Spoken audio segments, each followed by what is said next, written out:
Good morning.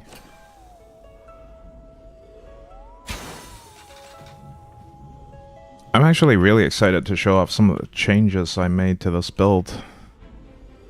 I realized that I can get away with having this now because I have so much more mana, or so much more mana regen rather, recovery, through the mana on hit, that I can actually support maxing this out and having 2 additional projectiles most of the time, and then also plus 3 additional ones if tormented. Which is crazy. I also went back to having my forks fork. Because, yeah, 10%. It turns out 10% is actually quite a bit if you have a lot of projectiles. And every fork adds another 5, I think. Yeah. So we're not doing poison anymore, we don't need it. I was originally doing poison because of this node, I think? No. That one. But honestly, this one doesn't matter. In fact, we could equip this one instead, just get some more attack speed occasionally. But if I become tormented or delighted, it goes away, so it's probably not going to be up most of the time. But also, there's nothing else good in this row. I've crafted some gear. I've put Reaper stats, so Hagen affinities, on every piece of gear. As well as plus mastery to tumble, rain of arrows, and arrow shot, whichever I happen to hit first, I put on there. And then for the attributes, I simply added them. I didn't try to target any of them, I just added some extra attributes. Because it is quite expensive to be crafting these things. Anyway, we're now up to Wrath 8. Now let me show you what it looks like when I actually clear a floor, because it's quite crazy. One shot. I only fired my shot once there. I could do a tumble and clear a room, because it fires arrow shot.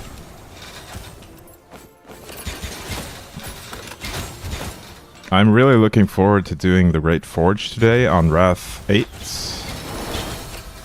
It's gonna be pretty insane. You won't be able to see anything, unfortunately, because projectiles will cover the entire screen.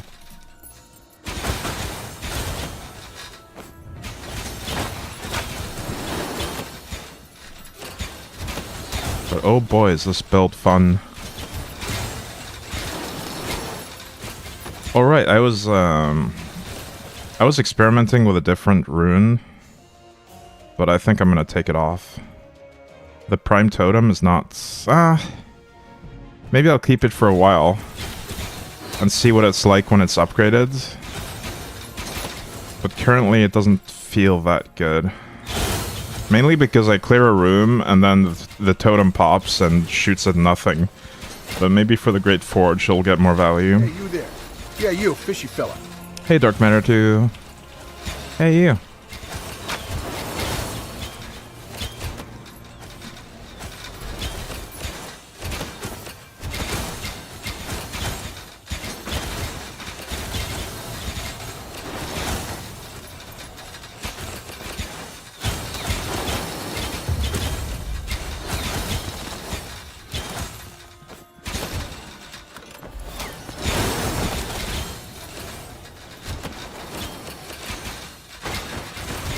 Right, I'm gonna leave this battlefield after this floor. And let's go to the Great Forge.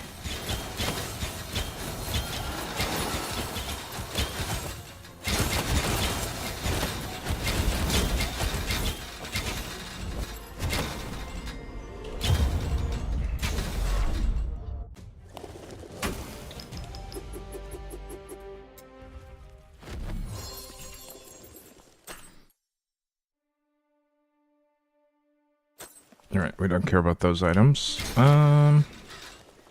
Before I go to the forge, I think I need to reinforce a couple of items. This one... Oh, it got a double proc. Nice. That one as well. This one... We're going to reinforcement level 9, I think, for most items. It gets really expensive after that, though. Like, this one would cost 90k just to do, and then also these big Slormite chunks, so, yeah, I think I'm gonna stop at 9, unless I somehow get a double proc at 8 and get past it. And by the time they get to 9, we're probably due for a replacement anyway. For most pieces. I do need to craft some more gear. But I'm pretty happy with the current setup. Alright, let's do Wrath 8. Max life multiplier is then 7,000%. We could probably go all the way to 10 soon. But I'm gonna do 8 for now. I still need to get through this quickly and get some runes and stuff.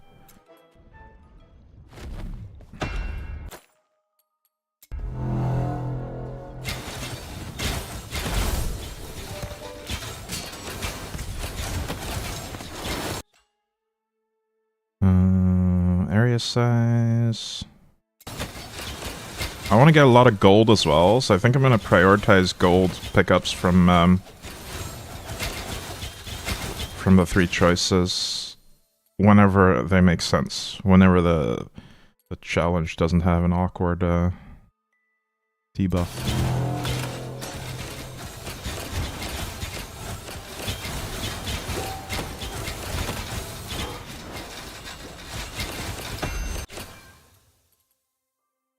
Mana regen, sure.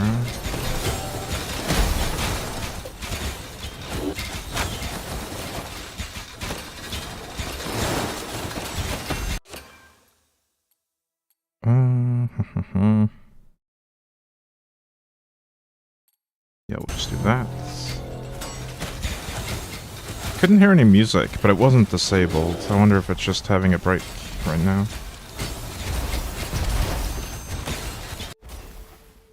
Oh, it's just really quiet. Enemy's not receiving damage. I don't think that's going to be an issue. They'll be hard-pressed to avoid my projectiles. Unless they're hiding inside these bubbles, that is. Siege leader, let's do that.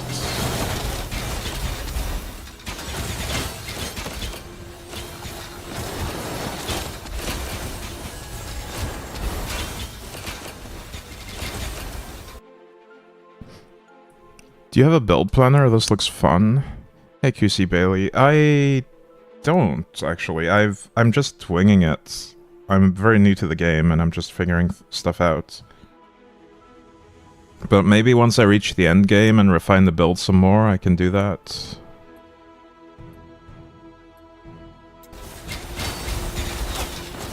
I could try to explain parts of it though.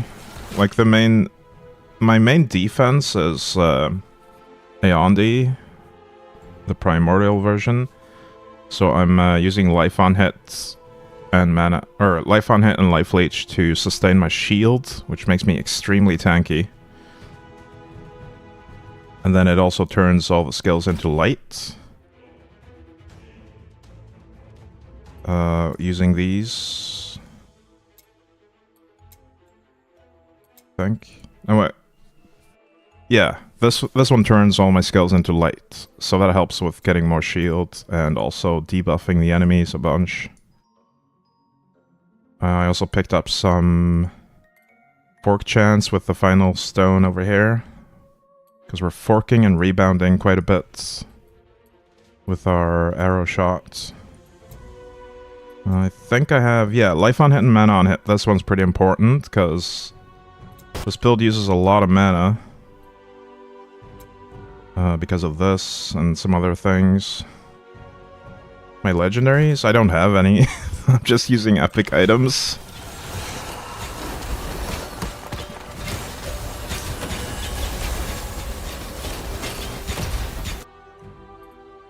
I'm still progressing, like, this is the early stages of this build. And like I said, I'm pretty new to the game, so I'm figuring it out as we go.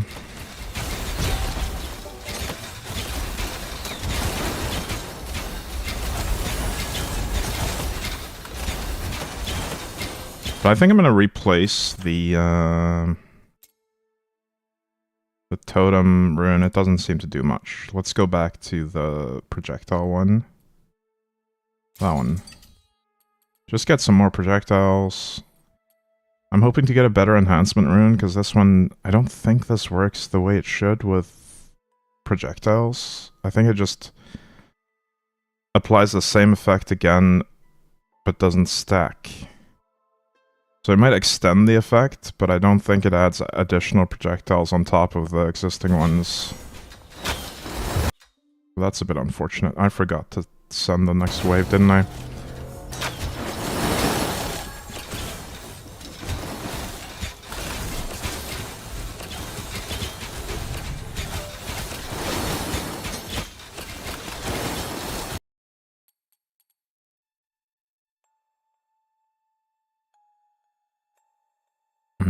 Light leash, that's fine.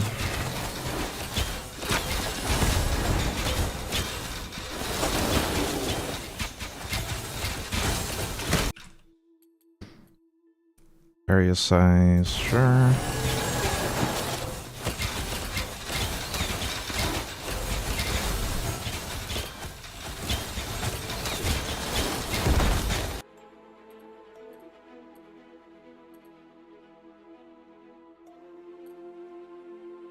Sure, we'll give them some shield, that's okay.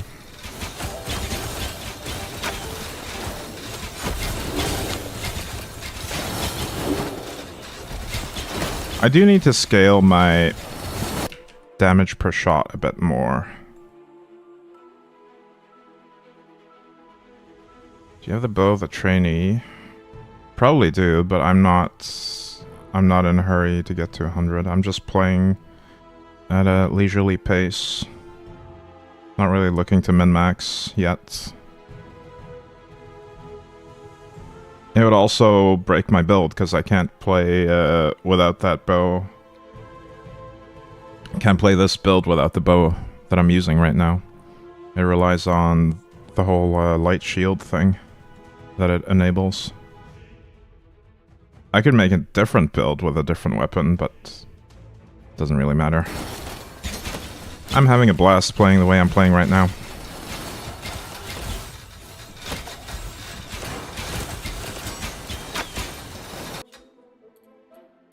Non-elites regen... Nah. I really don't like the shadow symbol and the shadow damage, because shadow confusion is one of the most annoying debuffs. We'll do the life regen. They don't have that much health, so we can power through it.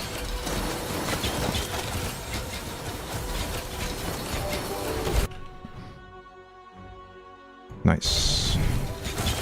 I don't care about having my own regen reduced either, because I am using life on hits and mana on hits.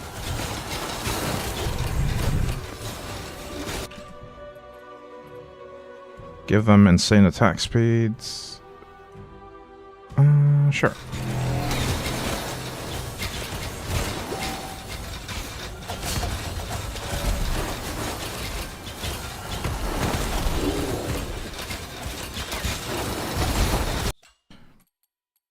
Tenacity or area size. This gives a bit more.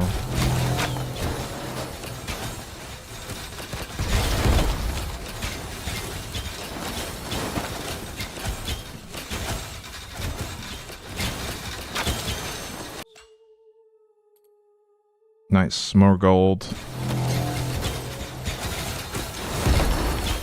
I don't actually care about the light totem or the light beams, because I have a lot of light resist from my bow as well. Not to mention, an insane amount of shield. I don't think I ever see my shield dropping to any dangerous levels in these encounters. Lava.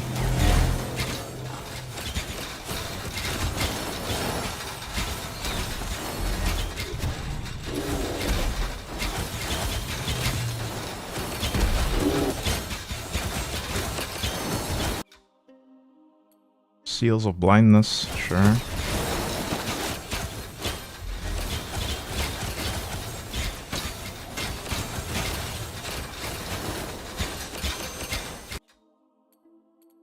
More money.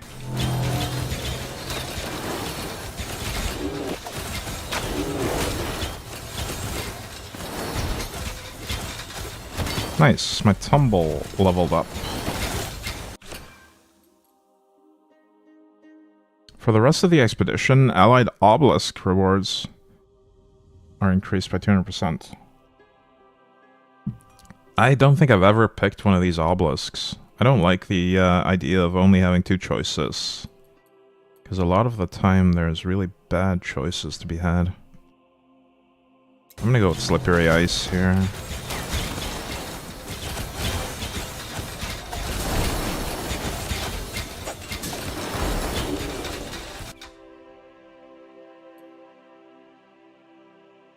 More enemies, that's a good one.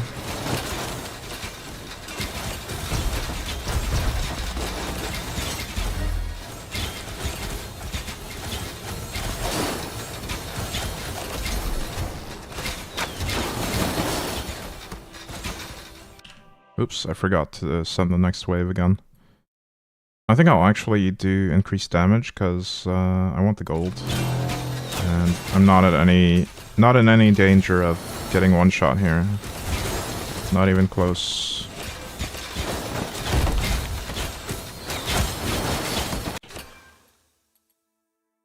Molten lava.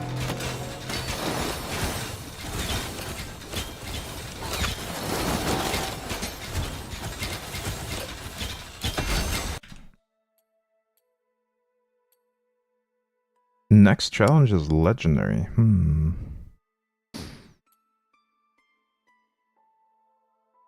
What is that? War chest quality.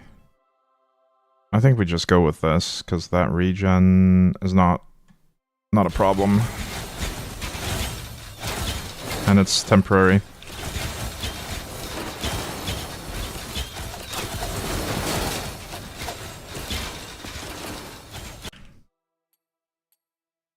That one.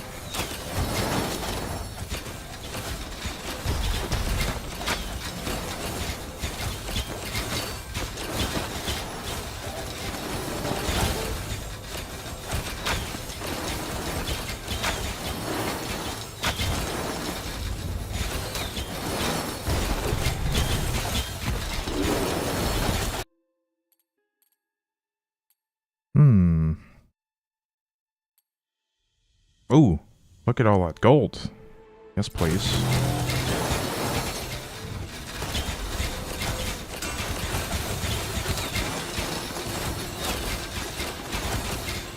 Gonna make some serious money for crafting here. Speed is pretty free.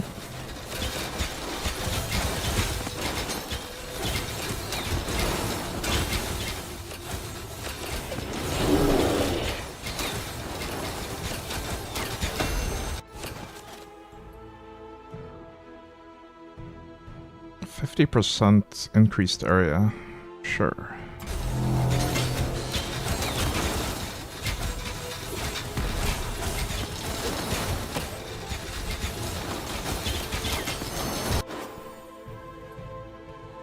Enemies explode, and we get gold. I would like the siege leader, but I'm actually not in a hurry to get the siege leader this time. I'm not gonna reset after the siege leader arrives. I'm gonna try to go to 100 waves again. So I'll go with the gold. We're thinking long term.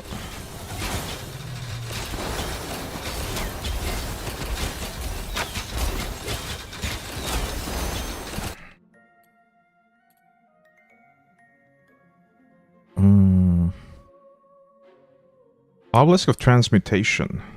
Every time an enemy dies, it restores life equal to its max life to another random enemy. Huh. Interesting. Did I end up finishing the boss fight in town? I did get him. I did kill Adam Nostras. Or not kill him. I defeated him. There's a highlight of the fights. The one where we were actually successful on.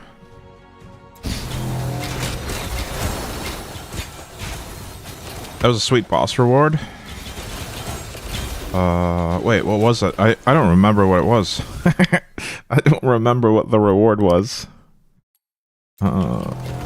Speed.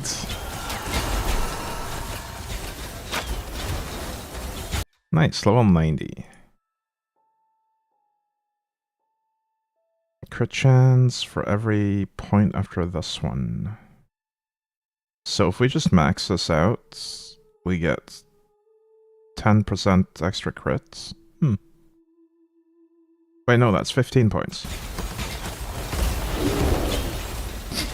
Point you can place anywhere on the ancient tree. Oh, yeah, but that's for the whole, isn't that reward for the entire part with all the other objectives as well? Or am I mistaken? But yeah, we got that. I put the new stone on a forking thing. I put it all the way out here for extra fork.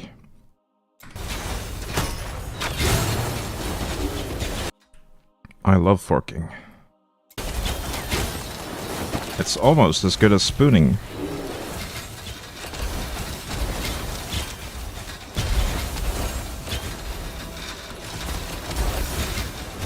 It was huge for your build? Nice. I'm sure it's huge for a lot of builds, just having the ability to go to opposite ends of the tree to pick up some really important piece of utility. Oh, we got the siege leader. Rip. I'm gonna lose my streak now. I already lost my streak. My kill streak. Skeleton Squire. Wow. Every time you trigger your effect rune, you get an effective rune stack, increasing the effects of your effect rune. This is like forking when you fork. You can effect while you effect. You don't think the streak bonus apply in the forge? Oh. Are you sure? You can't really see the Slormite you're getting, or the Slorm you're getting and stuff, but it does steadily increase at least. But yeah, maybe you're right. I have no way to check though, unless I have no way to check in game at least. Critical strike, ancestral strike, damage. Oh, they're both damage. But you get more chance, okay. It is fun to keep it going, yeah. That's the main thing. That's also why I always just display this thing in the options. I'm gonna go with this one. That actually looks really interesting. But I want to level it up some more before equipping it.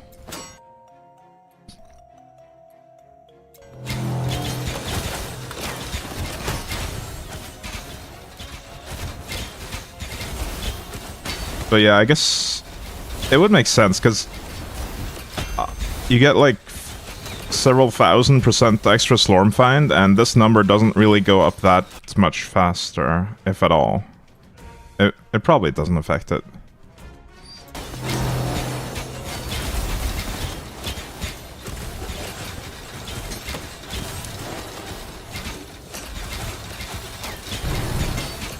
I wonder if there's achievements for getting really high kill streaks. I haven't been paying attention to those, if there are.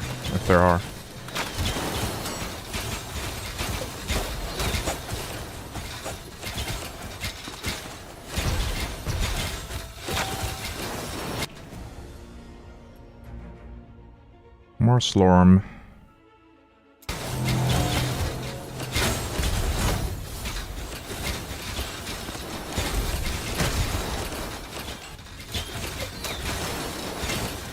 One thing that is the bane of this build's existence is... Well, there's two things. The shadow debuff that prevents mana recovery and life recovery. That's really painful because I use my mana so quickly. And the other thing is the projectile shield mages. I have to get close to them or use rain of arrows on them. Seals of blindness. Nice.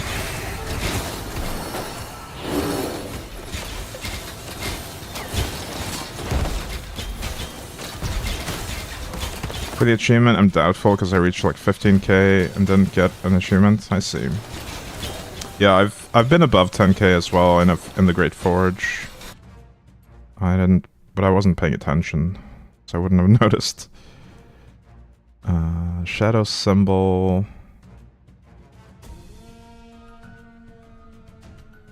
For the rest of the expedition, your war chest quantity is equal to your war chest quality. Huh. I don't know if that's a good thing or not. I'm gonna go with, shield. That's funny too, for my build, Shadow barely does anything and practically immune to it. Light, however, well, I guess builds have their strengths and weaknesses. Tenacity is fine. I'm also considering building tenacity into my gear for the next gear upgrade, because I progressed a little bit into the netherworld stuff, and there were a few maps that had this freeze debuff constantly freezing me, and it got really annoying. Hey, Elite Largo. Enemies have max life. I'm actually gonna let them have some more max life. It's okay. I'm not gonna stack that too high, but this one time it's okay to get some more max life. I just wanted the bigger reward there.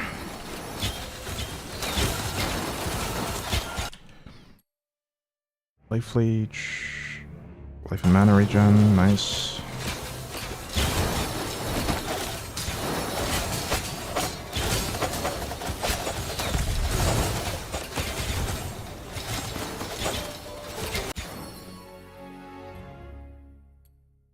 Damage over time resist does nothing to me.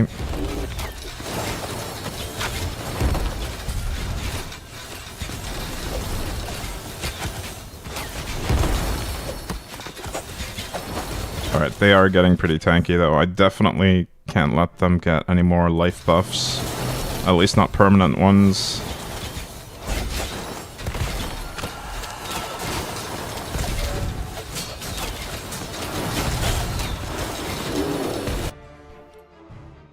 Additional enemies.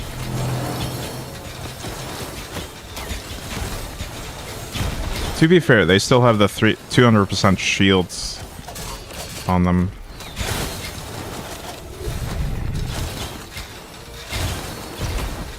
Once that goes away, it's gonna be a lot quicker. Very size. Actually, let me check one thing as well. My effect rune that I want to upgrade. It looks very yellow, so I think it probably needs that yellow resource. This one. Bagarth. Right? Bagarth, yeah. I actually have a lot of that, so I can upgrade it right away once we finish this.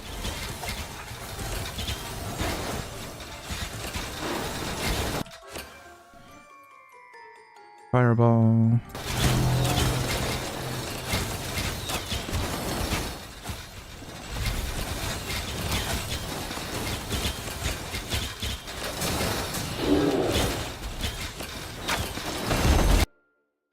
But yeah, as you can see, the build has a lot more projectiles today. I played a little bit off stream yesterday and refined parts of the build, changed a few passives on the skills, as well as crafted a few pieces of gear. So we have a bit more fork chance. How much is it actually at this point? 109% fork chance, 120% rebound chance, and a bit of pierce, but that's not really something we're going for.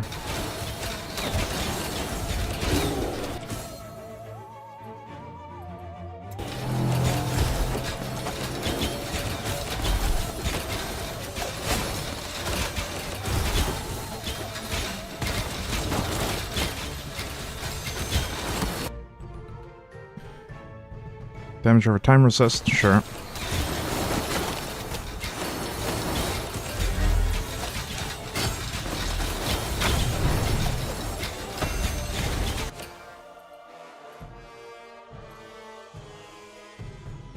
I want the money, so I'm gonna let them get the shields for 3 waves.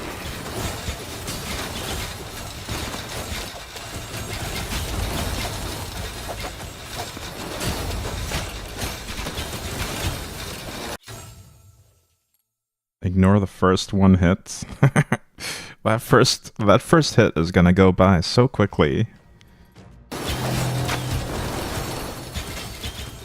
I don't think we care about them ignoring a single hit from these forks. These forking arrows. Enemies deal ice damage. That's annoying, but it's good gold.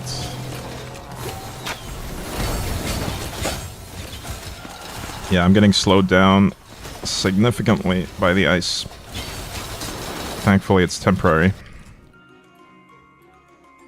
Recast chance, that's fine.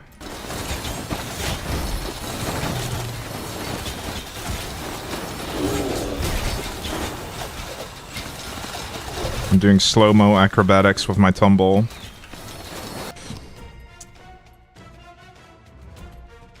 Light beams. Sure.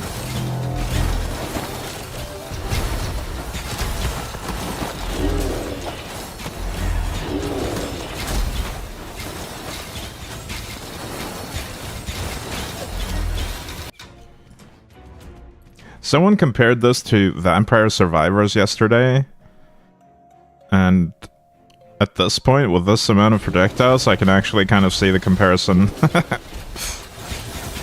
I mean, the underlying mechanics are very different, but the visual clutter on the screen reminds me a lot of Vampire Survivors right now.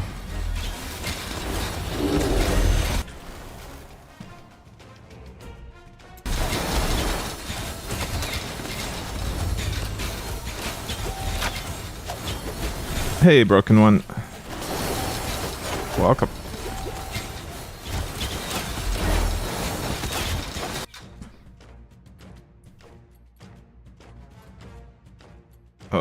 Fire and ice and shadow, sure.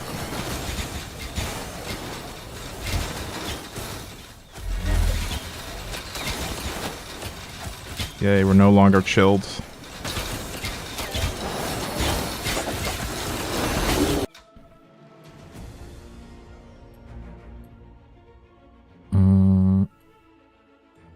Slormancer quality. I don't know how much of an effect these equipment quality and Slormancer quality modifiers actually have, honestly. I'm gonna go with this one.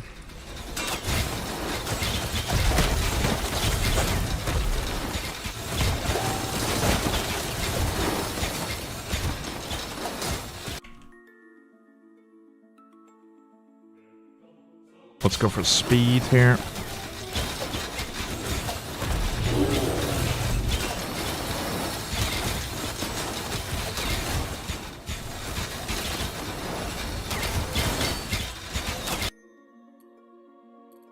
Additional elites, sure.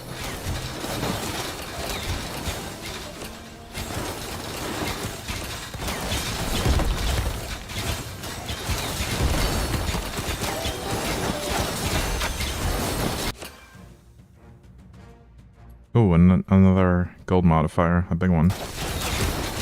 Lightning is another debuff that is kind of annoying because I think it increases my cooldown when I'm shocked. It feels that way sometimes, at least, but I have never really checked if it actually does that. Another lightning modifier, sure.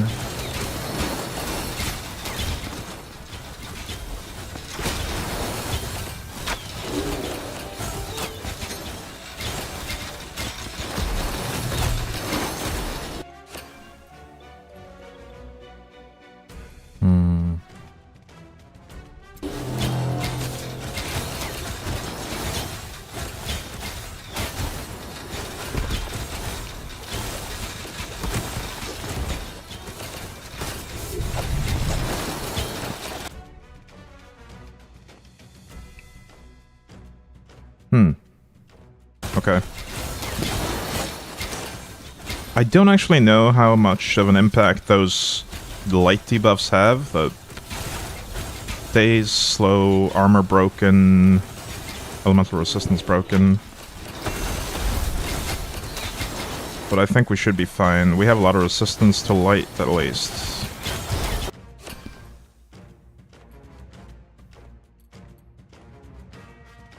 Do I give them more damage because I want the gold? I think I do.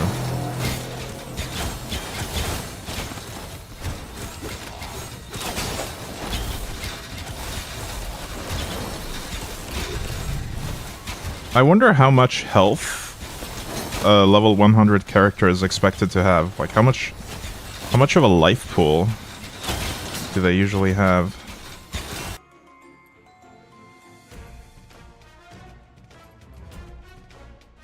Don't worry, with the amount of shield you have, you won't die. Like 40 to 50k? Okay.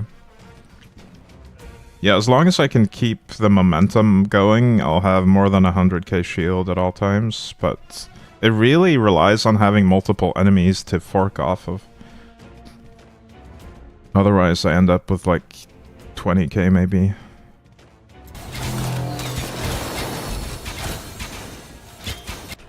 I think it's... It now stops degenning below 7.8k.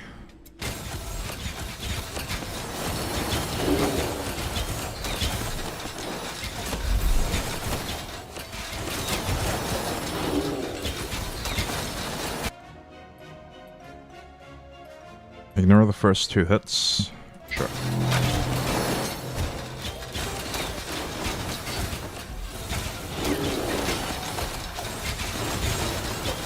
Yeah, I feel pretty much immortal with this amount of shield, but the thing is, if I somehow lose momentum, if I forget to channel the wave, or if I'm unable to cast my arrow shot for a while, and if there's no more projectiles, that shield will quickly degenerate and diminish.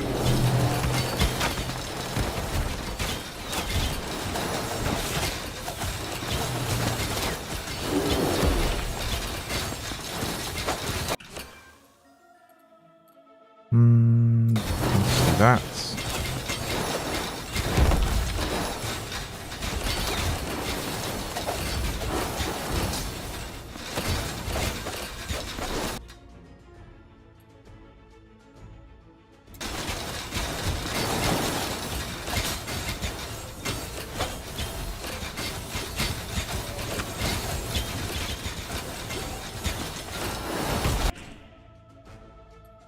I don't want to do the random curse. I've been bitten by that before.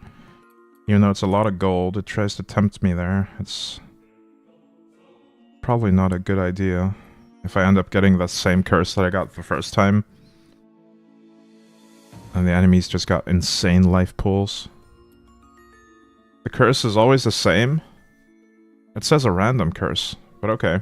So it just gives the life modifier based on my gold quantity. Yeah, that one's awful because I've been selecting for gold quantity. They would just get insane life and I wouldn't be able to kill them. Let's do that.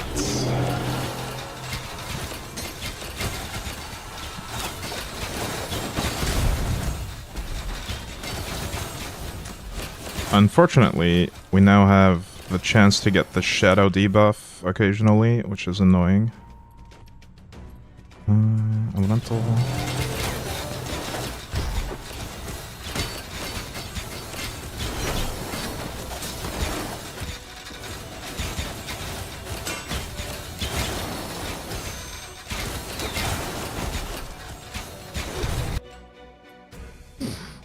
Blindness. Very nice.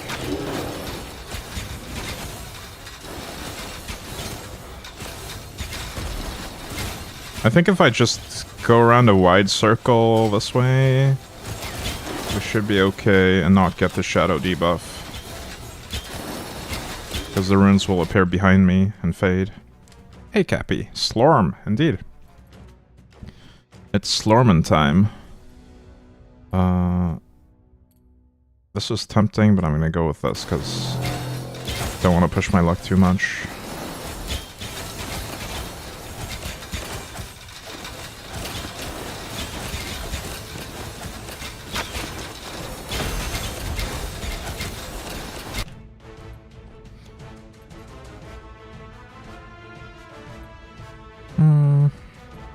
Light Totem, sure. Light Totem is pretty free.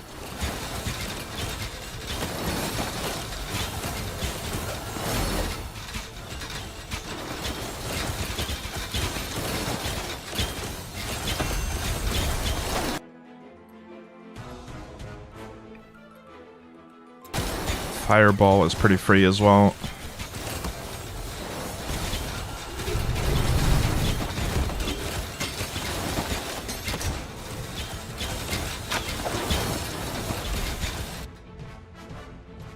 I really like this part of the soundtrack, by the way. It's gets me pumped for the Forge.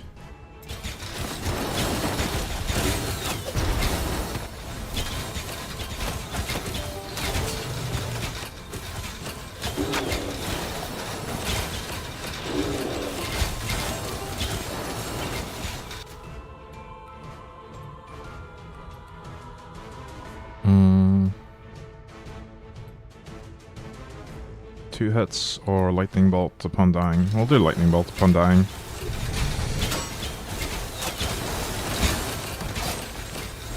I'm gonna be shocked a lot here, unfortunately.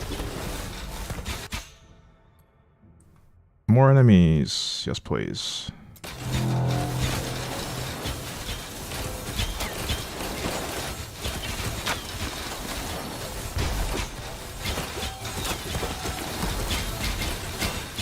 I think I see what Shock does now. I think it just prevents cooldown from progressing. Like, my cooldown gets stuck until a Shock debuff is gone.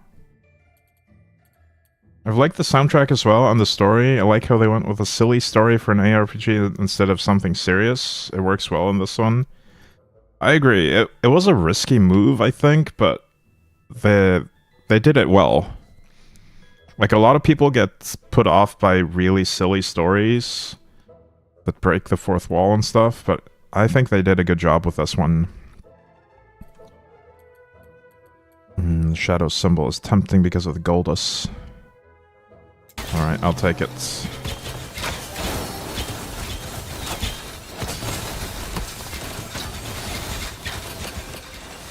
Not enough mana. Stupid shadow symbols. Recast, explode. We'll do recast.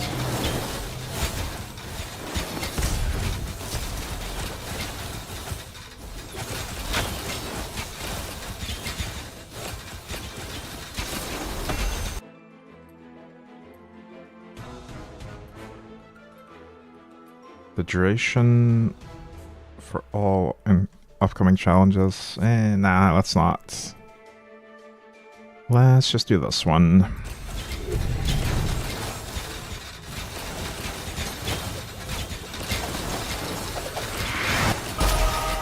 Woohoo!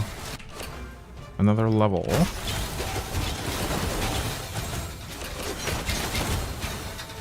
One thing I really haven't looked at for the last couple of days at all is this tree, the character attributes. I've not really considered these options carefully at all. I'm just dumping into dexterity currently. Maybe there's some optimizations to be had there later.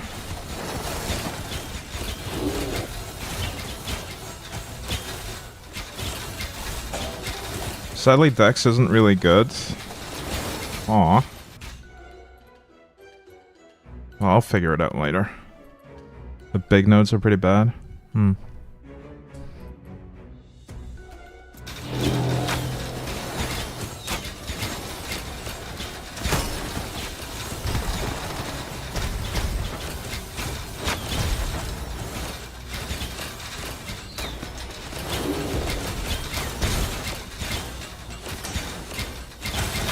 The raw damage is better? Sure. Maybe. Oh, I forgot to trigger it. Life and regen.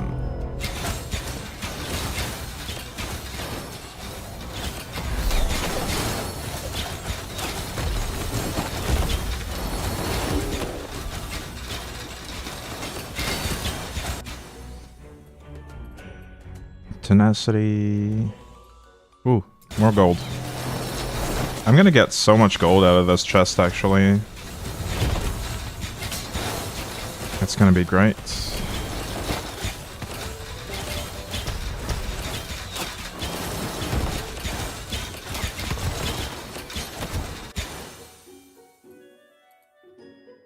Even more. Nice.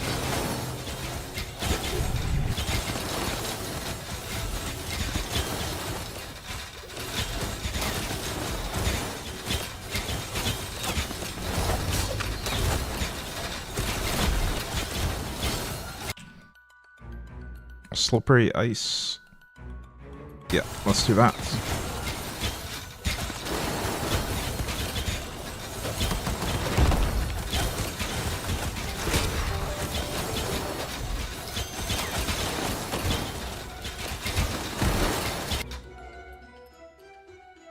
Even more gold. We don't care about the burn.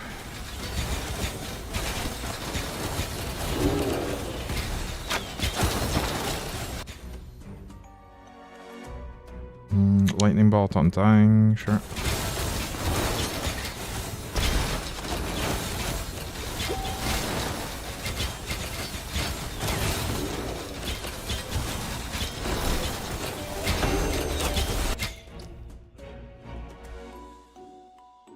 More of this. I want the yellow spirits for the new rune that I'm gonna upgrade. Also, that was a free debuff as well. Damage over time is not an issue.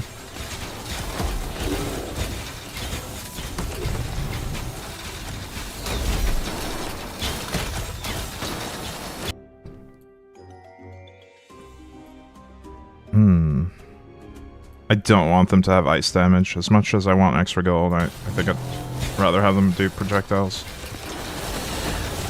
Getting slowed down just feels bad. I'm strongly considering just going tenacity as one of my highlighted stats and building my next set of gear around it.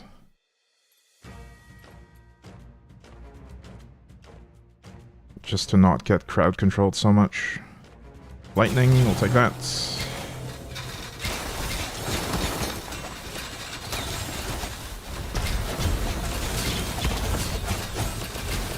One thing I haven't really looked into, though, is legendary effects.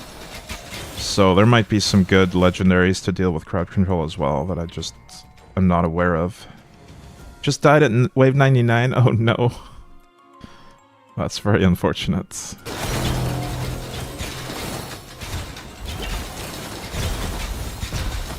Rip.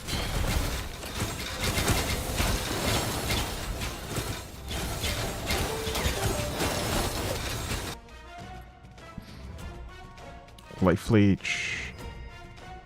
Sure.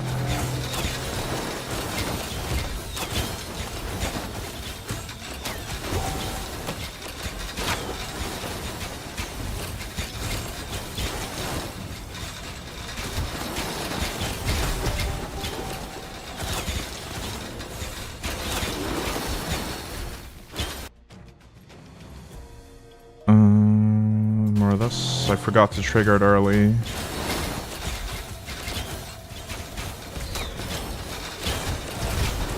Alright, we're at wave 99 right now, actually. Final wave is coming up. Let's send it. Let's do fragment quality.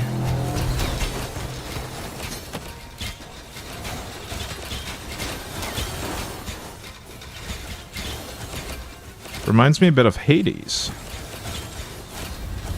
Hades nuts.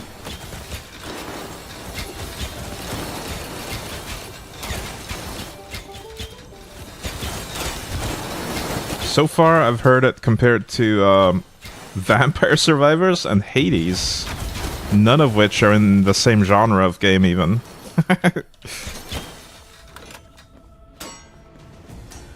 Like, they're not even close in terms of game mechanics. But I could see how visually they could appear similar. And stylistically.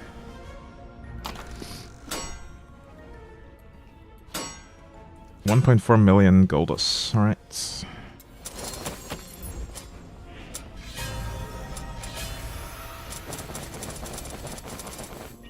Just fighting waves and getting upgrade cards as you go. Yeah, I guess that's the Vampire Survivors comparison as well, where that stems from.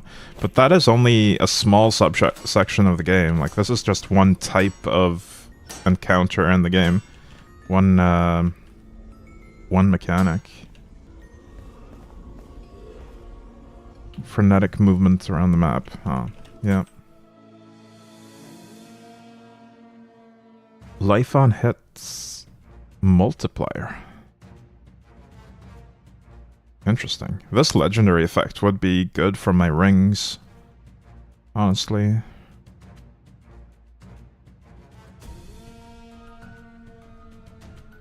You deal increased damage to enemies below life.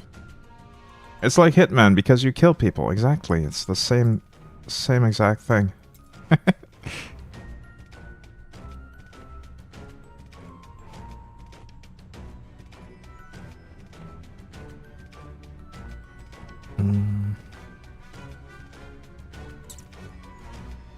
Yeah, I don't know. I don't really feel like crafting gear just yet.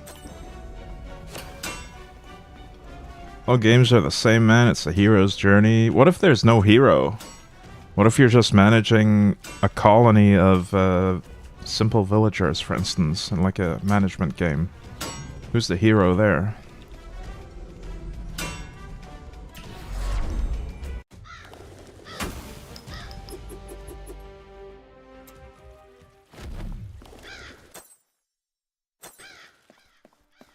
No, villagers can't be heroes. I guess that's a bit elitist, yeah. Rip. They can't all be heroes, right? Maybe they are. Maybe they're all heroes. But who's the protagonist?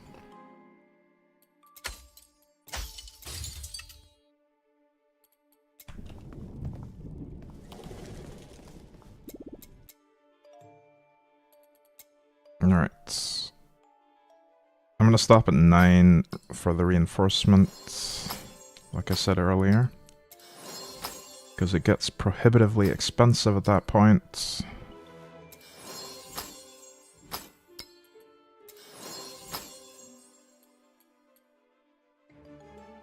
Alright. Reinforcements done. Let's craft the thing from this guy.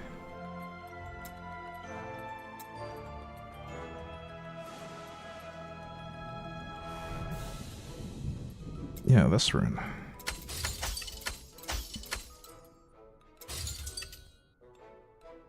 So now we get... Every time I trigger it, I get an effective rune stack. Increasing the effects by 2% up to 80%. So I'd need to trigger it 40 times. But that's easily going to happen in a Great Forge run.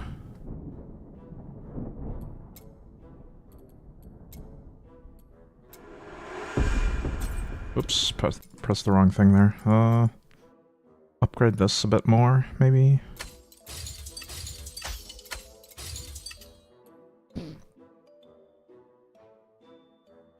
Our shield now stops decreasing below 8,008. That's not bad. I've got a ton of Slorm points to spend on thingies, just for the flat damage. I'm running out of skills to spend them in, though.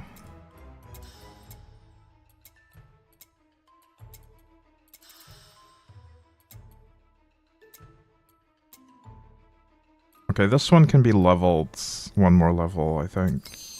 Let's put it there and then go power level that real quick. This one too. Yep. We'll go to the Tempopotamus Bastion to power level that real quick.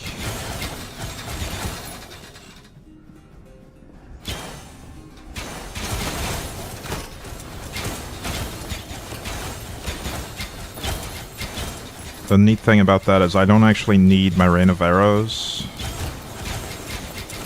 so I can afford to just swap out the skill for something to level.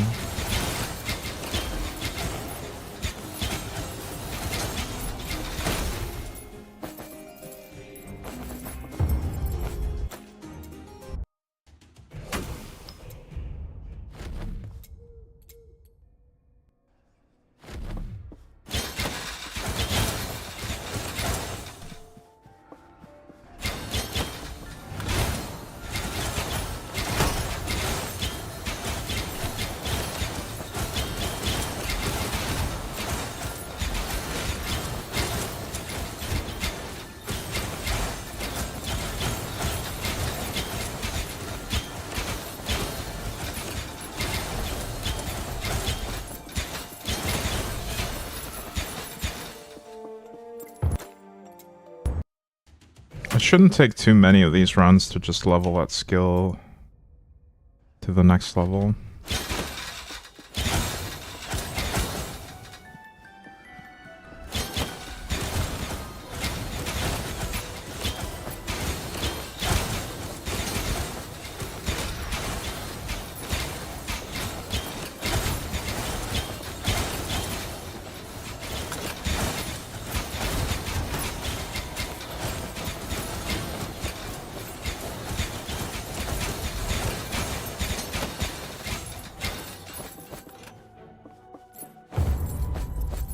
Are we close? Yeah, we are. We'll get it next run, probably.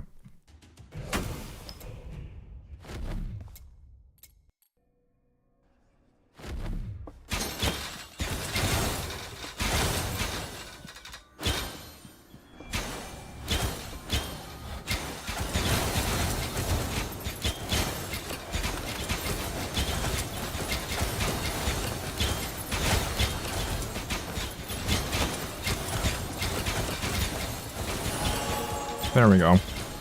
Now let's do, what was the other one? Finesse? I think I leveled Finesse fully already. Or at least I have access to all the talents there, right? Yeah. What was the other one? Stab.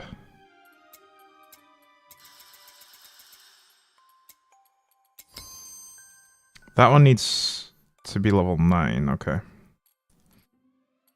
I could also spend points in this, actually. I never leveled this skill either. That would mean that I would have to play without my tumble for a bit, and without the whole skill tree on that side. It's gonna feel a bit worse.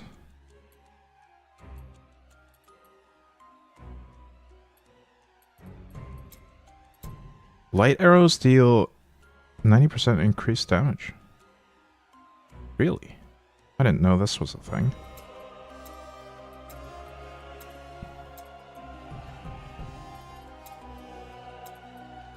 Okay, we'll level this too, and then maybe later we'll try to level this, but it's... I've never really played with this class, or this subclass, rather. I've tried this one out a little bit, not much though. Light arrow is the turret bullet, not yours. Oh, the turret fires light arrows. Okay. I see.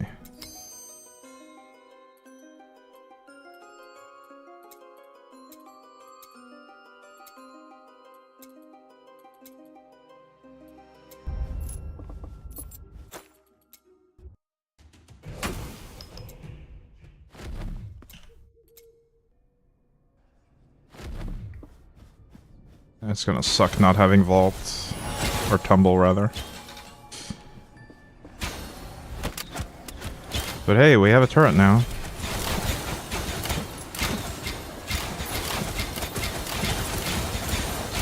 For some reason, I was under the impression that the turret would fire my arrow shots, but that is not the case, apparently.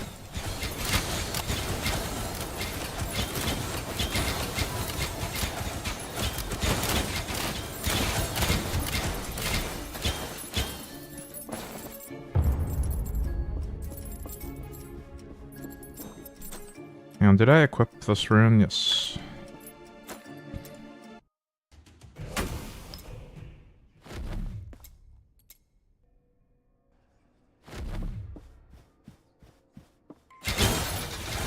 Hey, Gdank.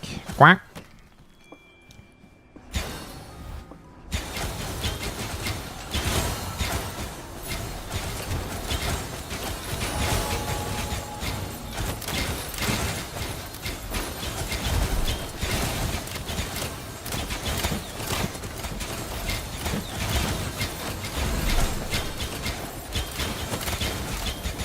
So yeah, we're only leveling these skills so that we can put points into them and get raw damage from our Slorm. We're not actually going to use the skills.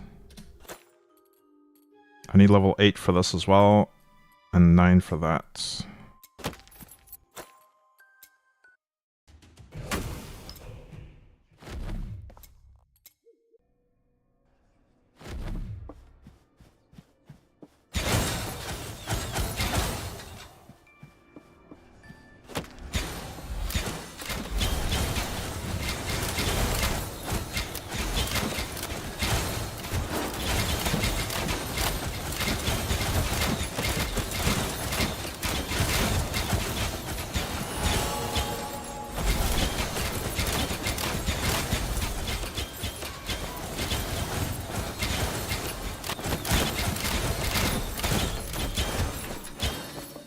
Man, there's so many different types of builds I want to try in this game as well. So little time, so many builds.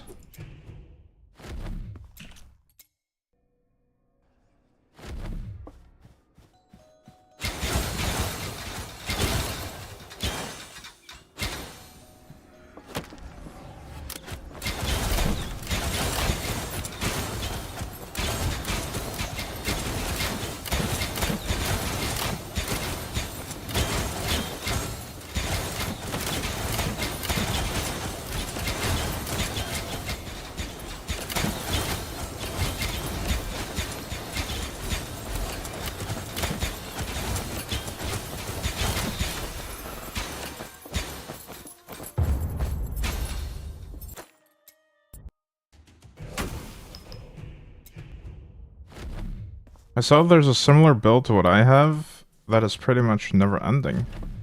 What do you mean never ending? What is your build, Gadden? Were you were using Blorms, right? The minions? Or am I misremembering?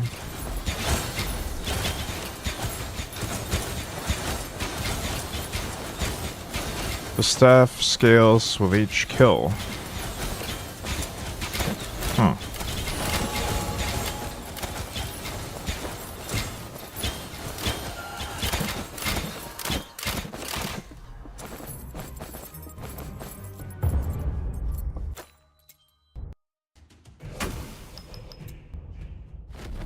Wait, so the damage scales off of the number of victims on the Reaper? Is that what you mean?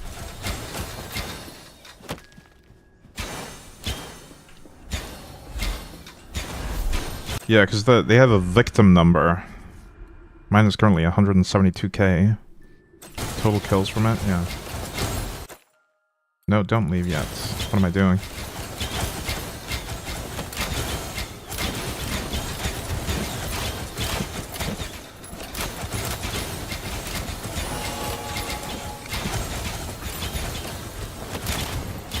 And you're scaling damage from reserved mana, I see.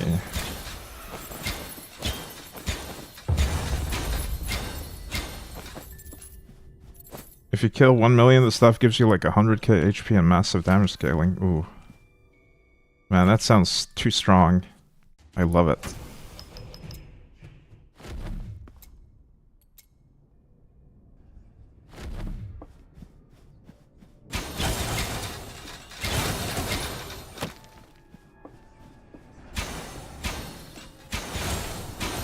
Kinda want to test another class for fun. Well, you don't have to play that build. Just play what you like.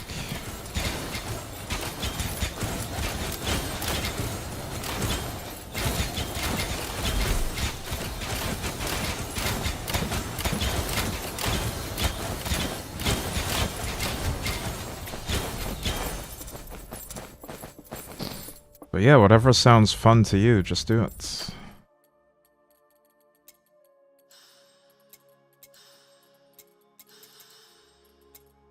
Let's invest some Slorm in these things. That sweet flat Reaper damage. Or raw damage, rather. Oh, we're actually out of Slorm. Unexpected. Just so damn grindy, yeah.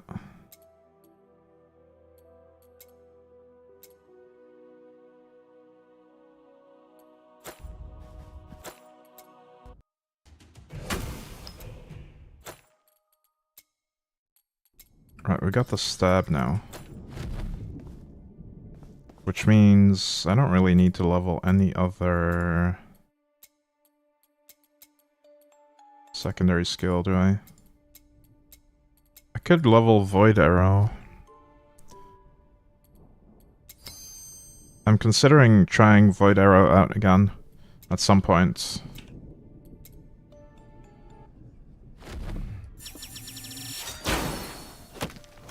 Obviously not in this, not with the configuration it's currently in, because that's just from me dumping points into it.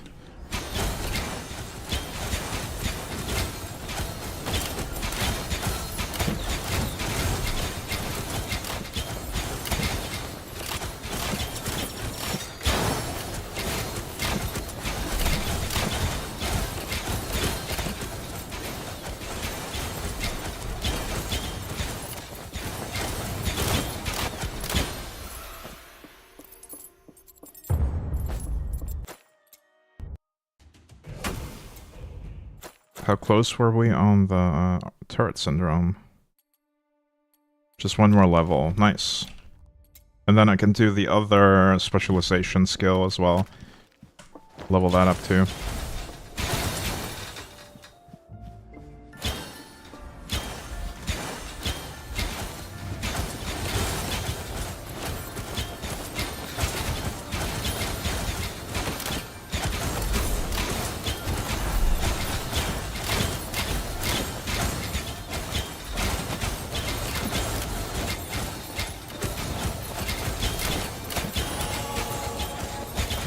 There we go. And we'll swap to this.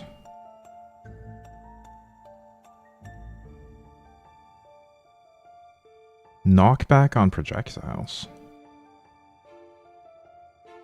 We'll try that.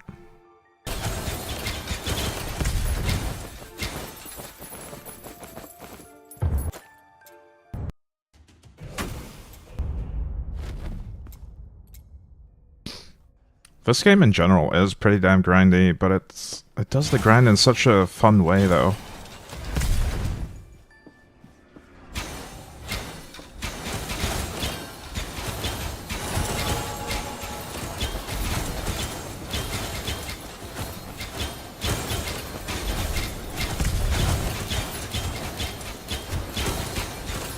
It just keeps bombarding me with fun rewards and dopamine hits.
But yeah, as soon as the smoke screen ability reaches level 8, so we have all the passives, I'm gonna go back to the actual build and keep progressing. I'm just doing a quick grind here to have a place to put all my Slorm.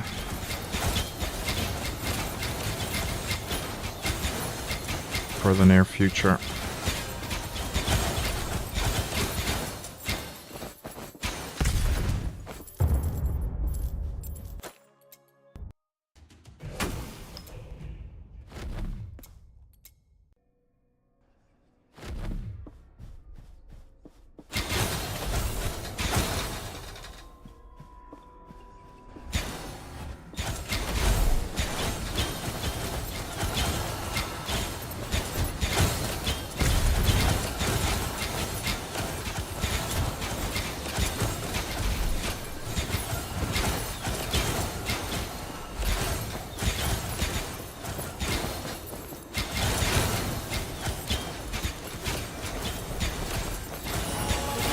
It is kind of crazy how much loot you get from this campaign area.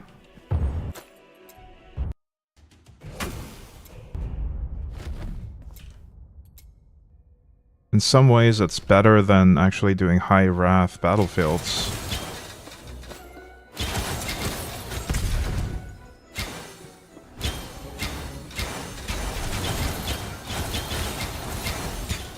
But not as good as Great Forge.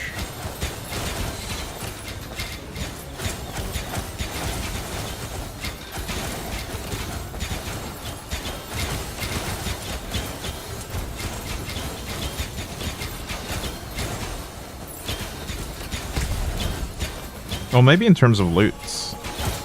It might actually be better than Great Forge in terms of loot per hour. I don't know.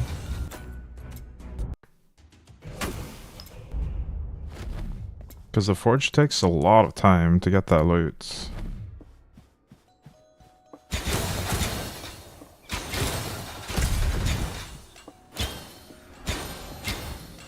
On the other hand, there's unique resources in the Forge that you can't get any other place.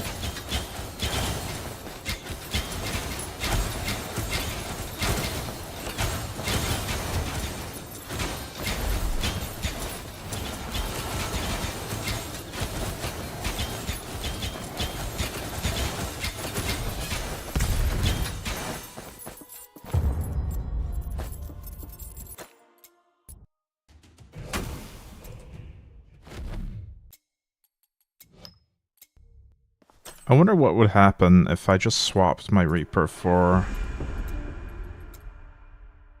the Bow the Trainee for these runs. I would start with 4,000 life.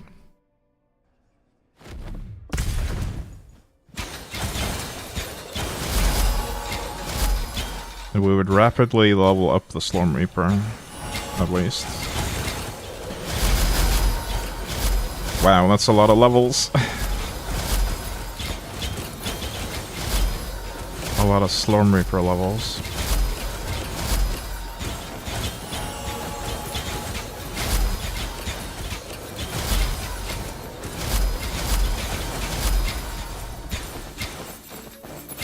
Wait, don't I have an ultimatum? I do, so we have to take that off. We have the experience gain ultimatum. That would conflict with... How do I take it off? There.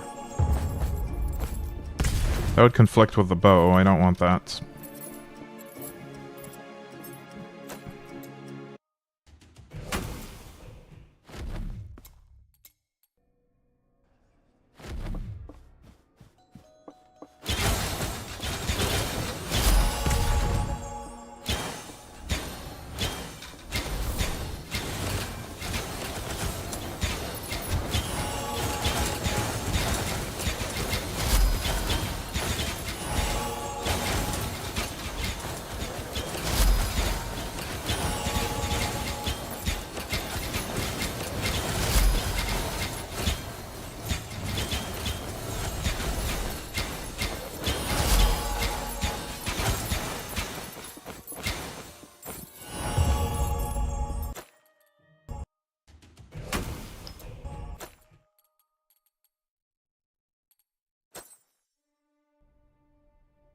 Whenever you deal damage to an enemy, you have 92% chance to deal additional damage equal to your current level.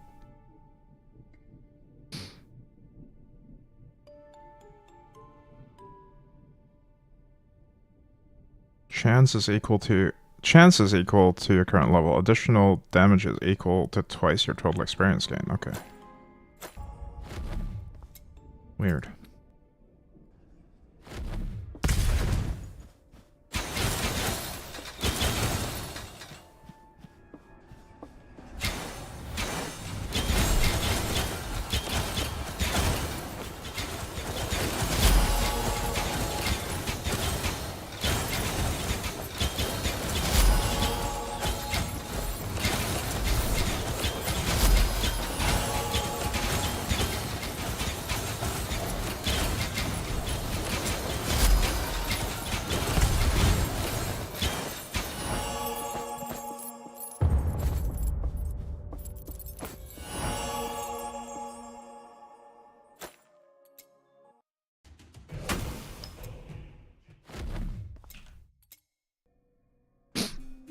Wait a minute. I think I just realized something. You guys were saying that you used the movement speed ultimatum. Does that make you immune to slowing effects as well? Like, chill. Or does it at least let you always move at that speed, even when chilled? Don't think so? Oh.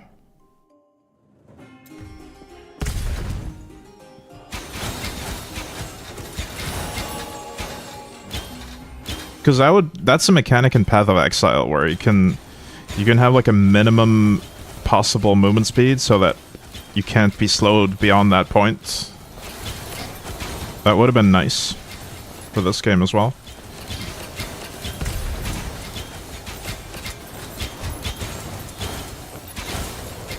But if it doesn't work that way, then I'd rather have movement speed on my gear for now.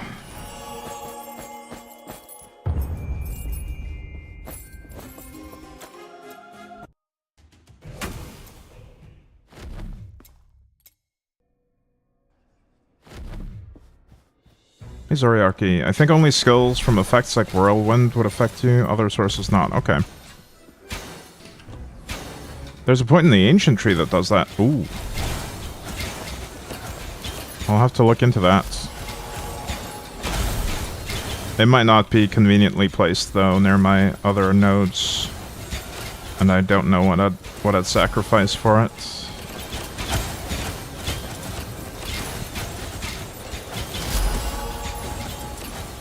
I hope there's a legendary effect that does something like that, because then I could put it on a piece of gear. Oh, did I finish my leveling of this thing? I did.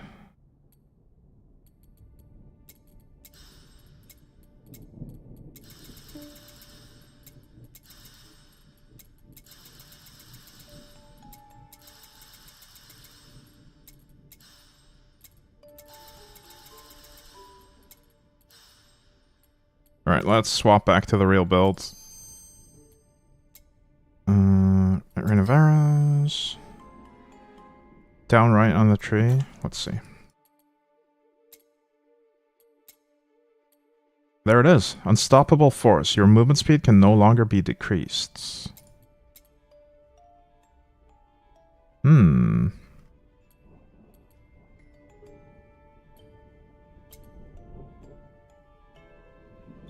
A build planner that also shows all Reapers and legendary stats? Nice. Yeah, that would be helpful for figuring out a new build, or theory crafting a new build. Ember threads.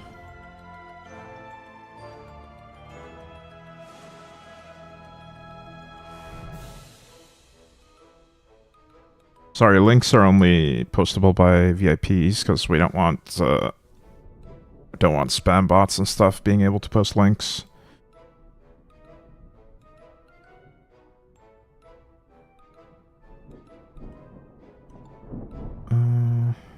Additional projectiles. Right, I tried these before.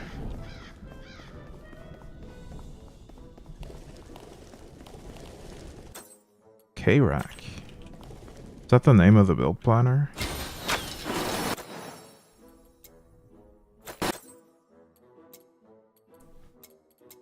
Right, did I spend all my forge resources that I wanted to spend? I guess I did. Oh, the trainee... Oh, I haven't upgraded this, though. But hey, I want to go back to my real build. Let's go back to my Primordial Reaper.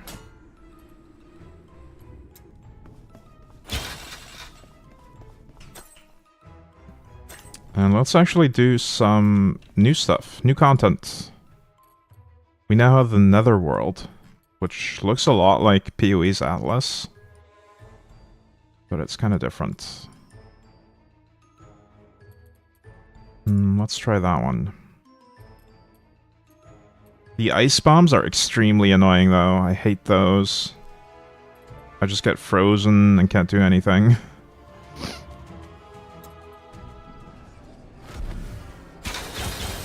There's a movement speed multiplier effect, not finding anything like the ancient point. Aw.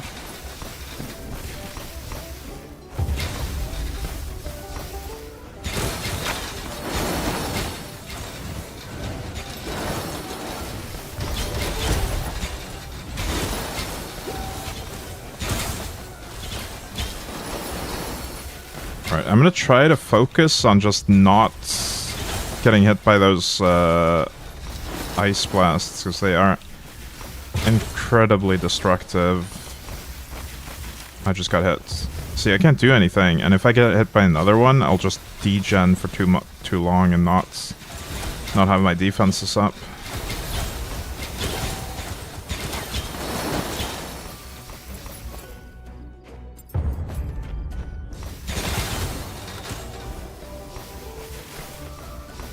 Oh, right, that's a blocker. Ugh.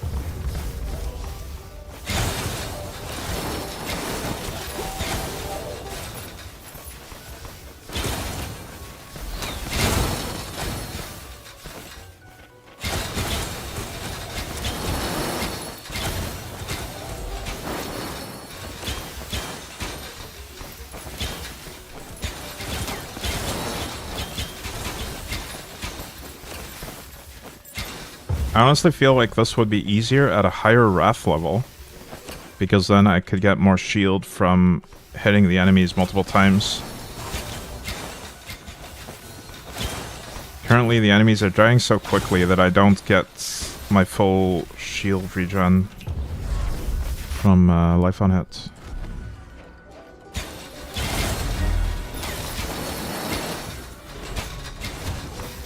But I couldn't see a way to adjust the Wrath level on these Netherworld thingies.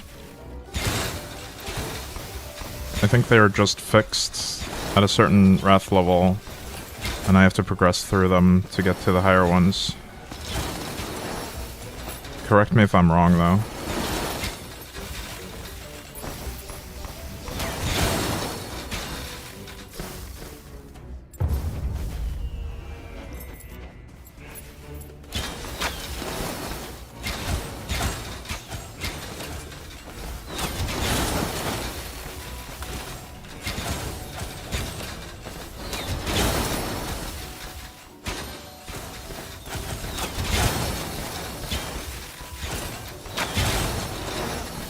I'm not even going to go out of my way to pick up loot in this one. I just want to finish it, because I'm so sick of that ice bomb.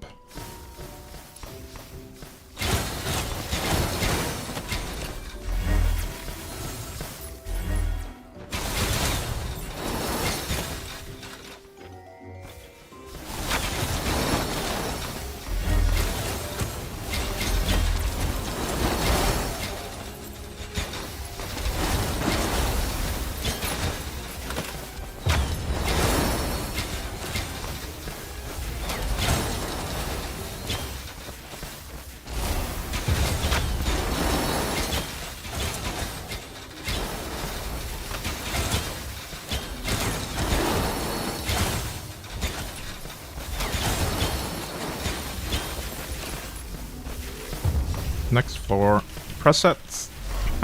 Keep sliding away from it.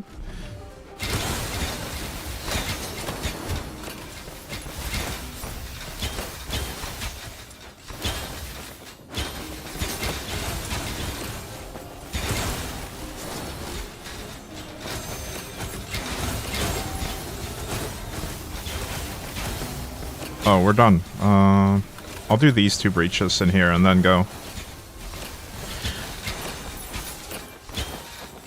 There we go. Oh, there's a boss fight.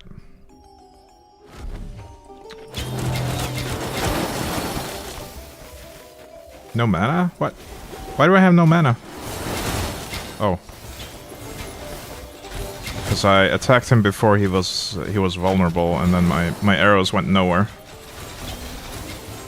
Couldn't life on hit from him. Or man on hit.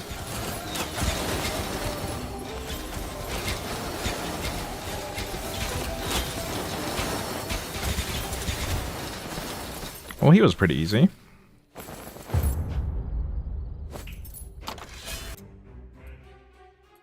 Ooh, this is new. Elemental damage for shield globe. Every shield globe you've picked up? Ooh. That is synergy with my build. Because I generate a bunch of shield globes all the time. Don't know if 20 is enough to be worthwhile, but maybe. Whenever you should be defeated, you restore 42% of your max life. And become invulnerable for the next 2 seconds. That's a good legendary effect. A cheat death effect, basically. This cape has pierce chance, fork chance, and rebound chance. That's also good for my build.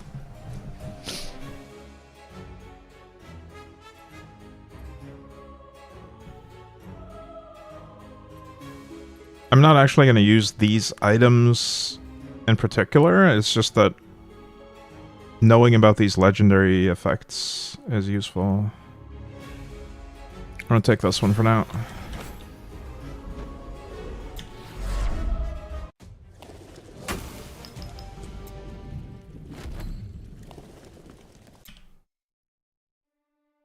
Alright, he's checked off the list now. One tiny step closer.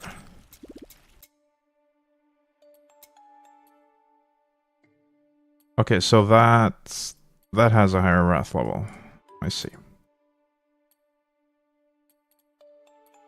Let's do that one then.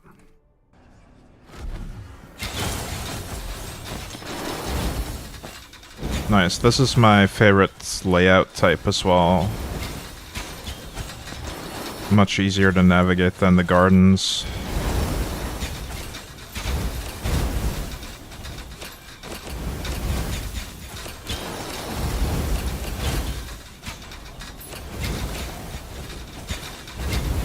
It is literally impossible to see what's going on. Every enemy leaves fire everywhere, and I leave arrows everywhere. So crazy. Oh no, we have ice bombs again.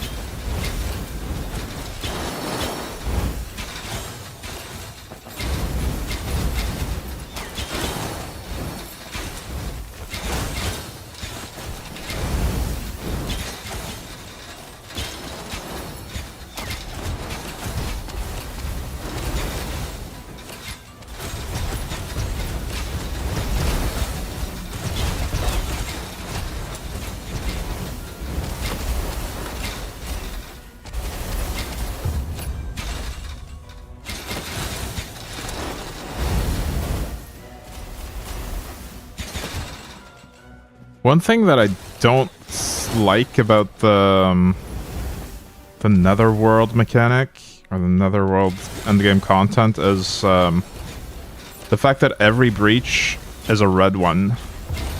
So I get a lot of these debuffs.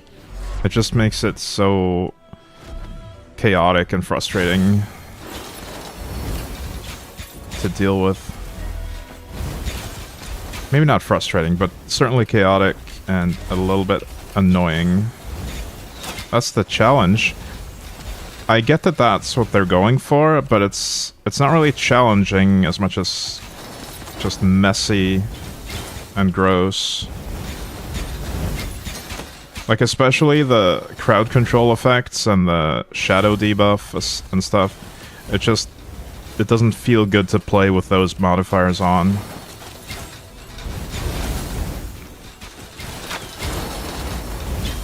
I'm okay with this fire being everywhere, though.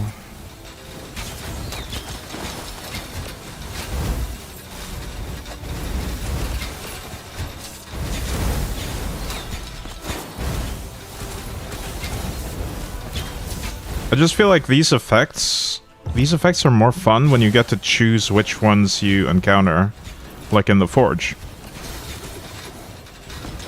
Getting a random one every time and getting them so often just doesn't feel fun to me.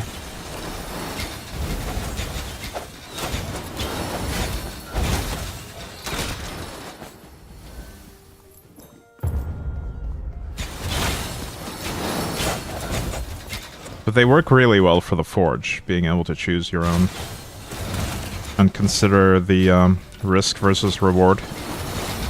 But in this case, I have no control over my risk versus reward, it's just random. Some are predetermined by the location on the map. Like this one has Fire Rage for everything. But the random ones from the breaches, I mean, those are random. Cha, hey Scampted. Thank you for the tier 3 resub. I really appreciate that.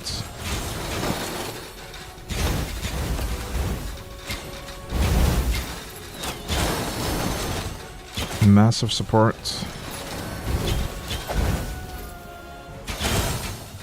Oh, close enough breaches is done. Let's just leave so we don't get screwed over by something silly. Actually, let's finish it. We have a lot of shield. That's fine.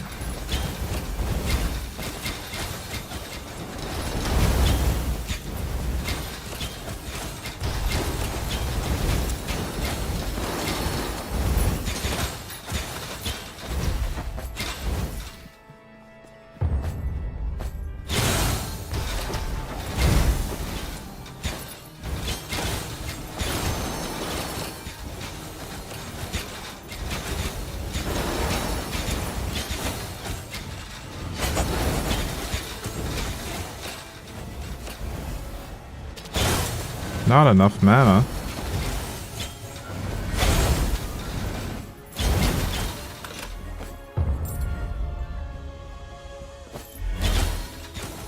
Alright, I'm leaving. I mean, you go in the netherworld for the purple items. That's the only thing that it has over the Forge. Purple items, okay. Well, I'm currently doing it for part 3 completion. These purple items?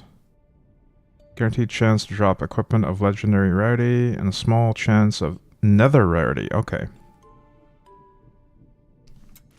Hey Nimsy, another Aeondi enjoyer? Yeah. Items that go above level 100. Okay. Interesting.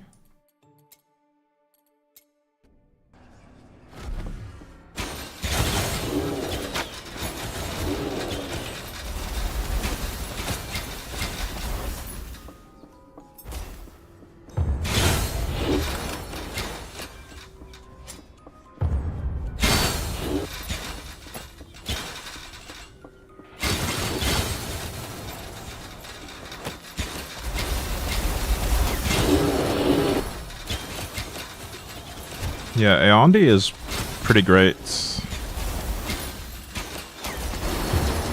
It boosted my defense before I even fixed my gear. Like, when I started using Aeondi, I didn't have to think about my defense at all anymore. because it just gave me an arbitrarily high shield pool. But since then, I've actually... Ooh. Speaking of defense, I just died. Wow. I guess I got stuck on too many exploding corpses there. See, the weakness of this build is that it relies on having a lot of enemies to shoot, and these netherworld areas are... They're too low of a wrath level for me to stack up my shield to the levels I want. Also, these exploding corpses can be dangerous when there's so many of them.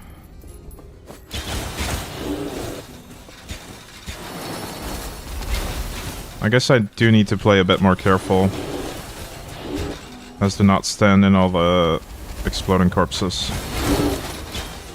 I've been pretty much ignoring them.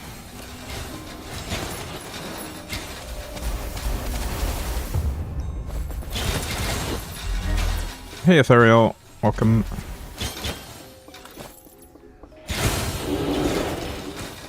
Uh-oh.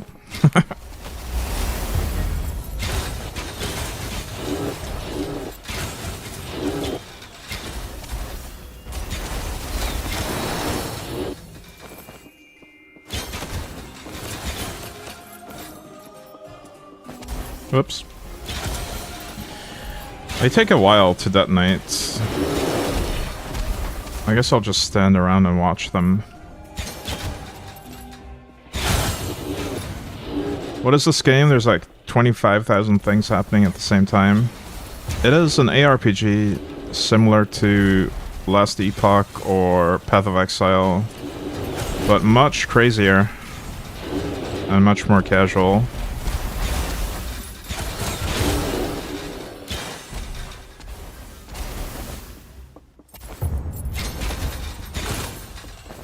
It's also really cheap and really easy to get into and start playing. I highly recommend it to anyone interested in ARPGs.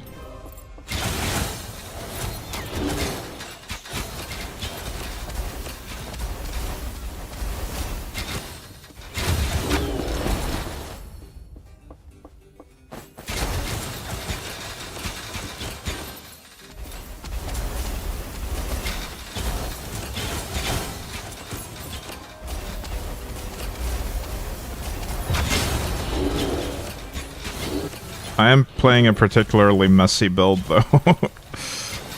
My projectiles fork twice, and I have a lot of projectiles.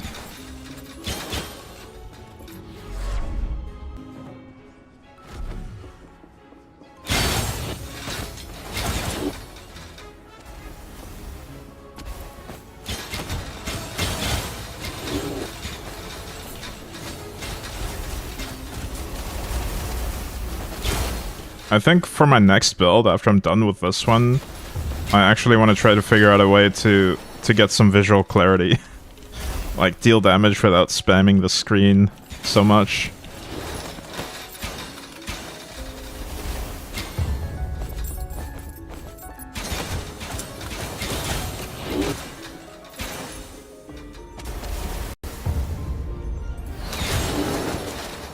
Try Inner Fire Mage.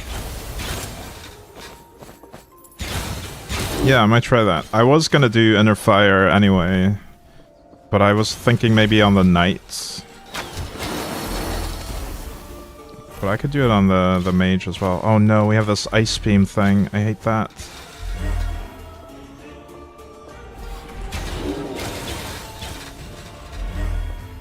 Now I have to sit in these bubbles every time. Every time there's a bubble.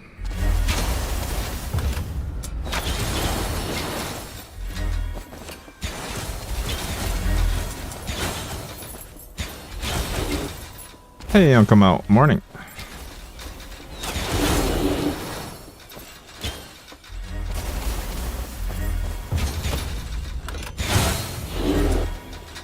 Move.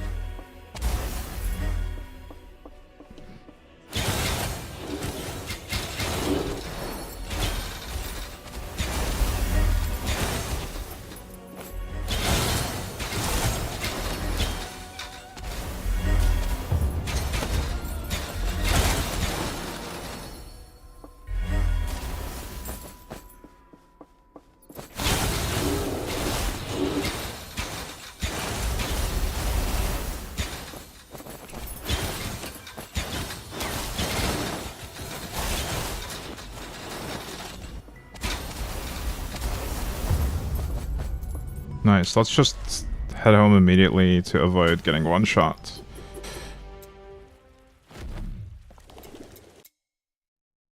The next one is assimilation. That is free, pretty much. Nice.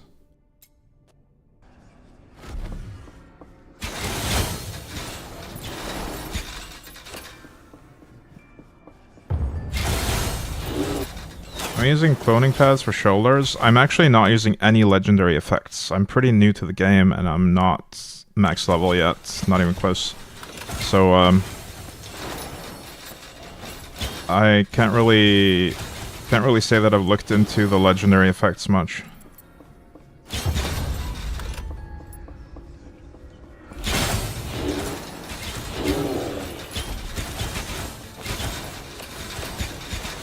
They seem prohibitively expensive to craft on every piece of gear while still progressing through the early stages of the endgame.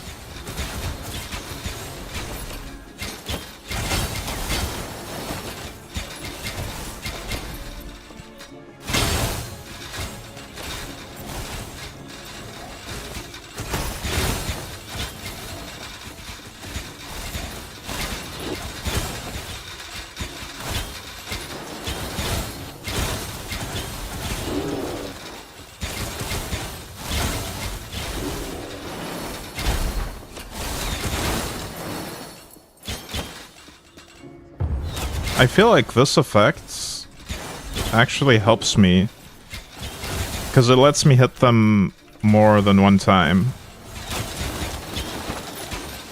providing me with more forks and more shield.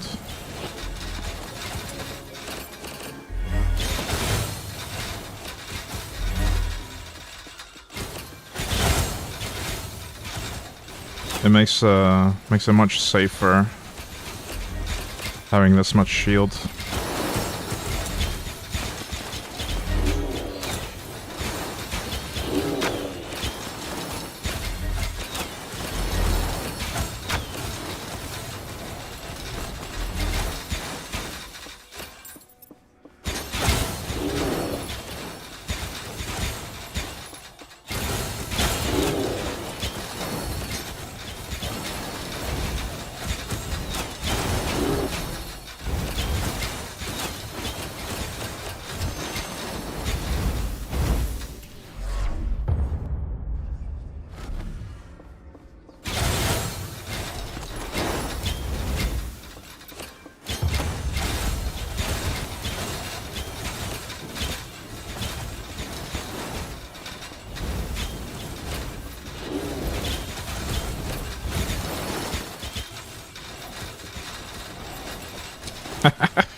So many forks.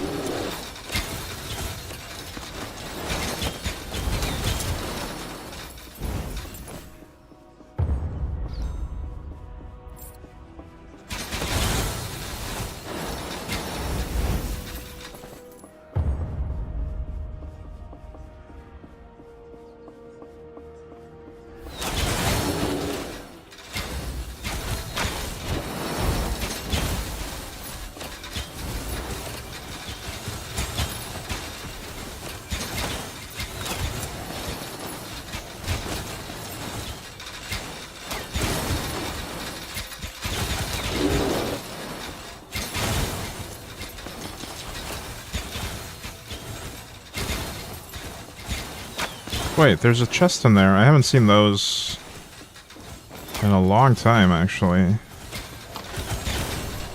Nice.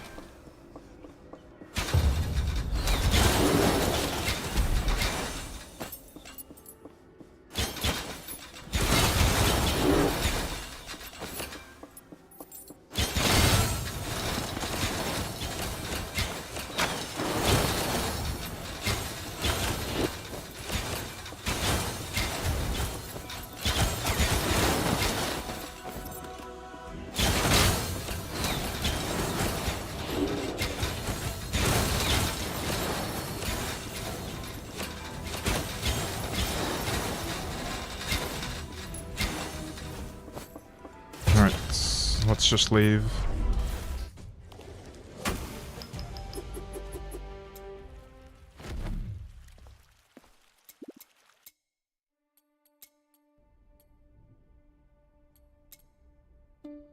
Is that the boss? Looks like the boss, yeah. Oh, we get all 3 modifiers permanently on there, okay. So that's how that works. It puts the modifiers from 3 maps onto the boss map. I see.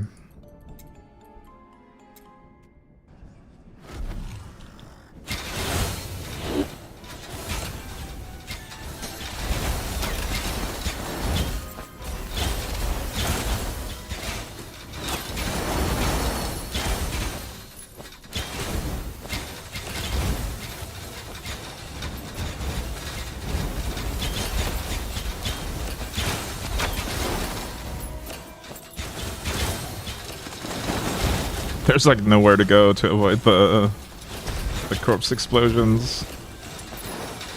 Oh no.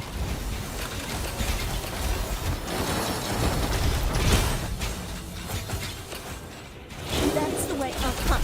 I like you. Hey Luna, congrats on being the first today. Almost 2 hours into the stream again, nice.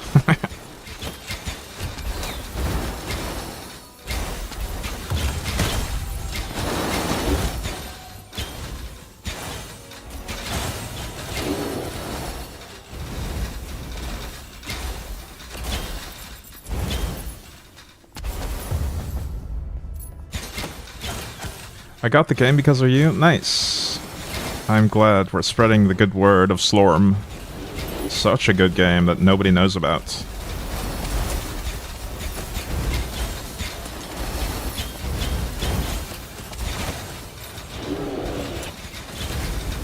Not the supporter edition though. Yeah, I didn't get the supporter edition either because I wasn't sure if I was gonna like it when I bought it, but I might upgrade later. This game deserves my support, I think.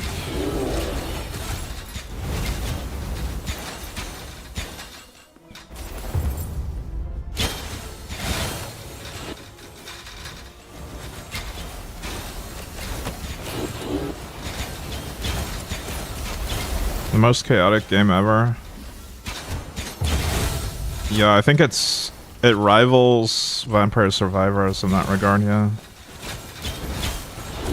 It's pretty chaotic.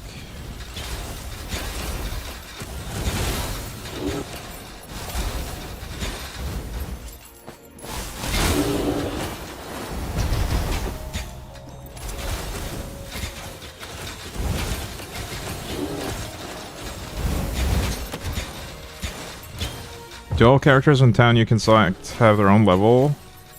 Yeah, they're separate. So if I switch to another character, I have to level from scratch. But I do have all the resources on the new character as well. So if I switch to the knight, I could still use all my ancient stones for this tree,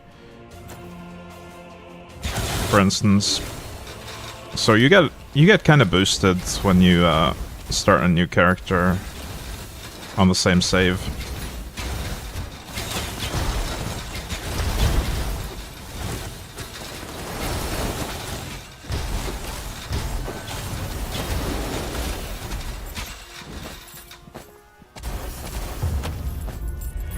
But the levels are separate. And the gear is separate. The equipment slots, at least.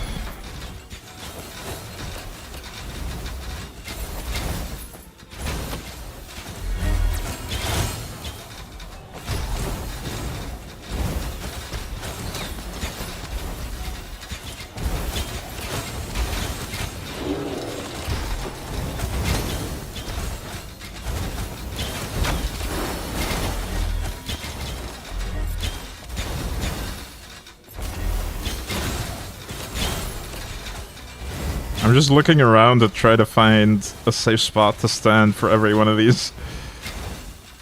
Pretty much covering the entire room and corpse explosions instantly.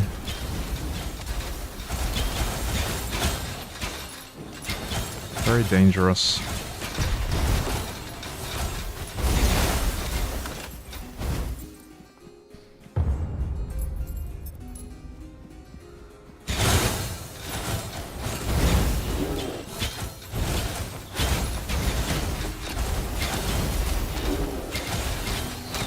Do they add build presets?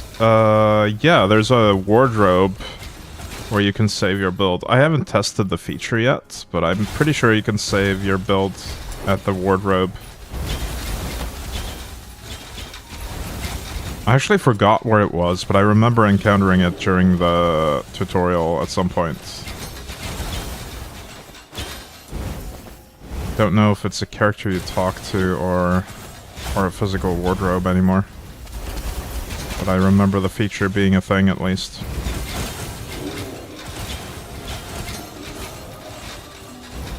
Wow, okay. That's a lot of chaos. The wardrobe next to the chests. Between smith and chests. Thank you.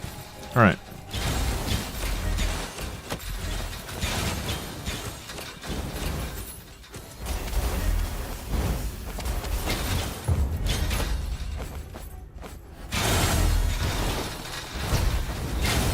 I think the first way I'll change builds, though, is just to play one of the other two characters.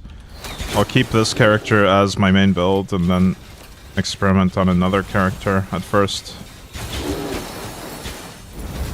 Probably.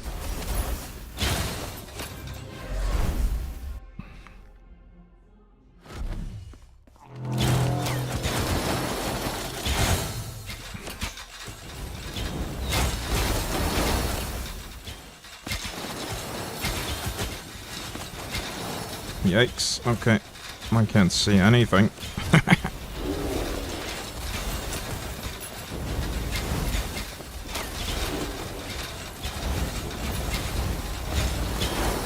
On the bright side, I do get a lot of healing from all that. Where did my mana go? There we go.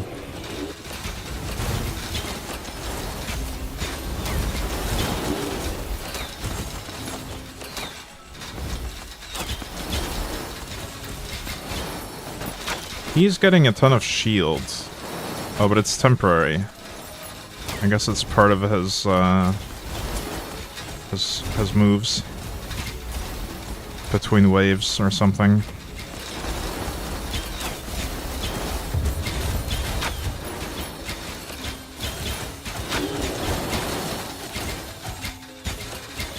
Yeah, every 33% of health, it seems like he puts a shield on.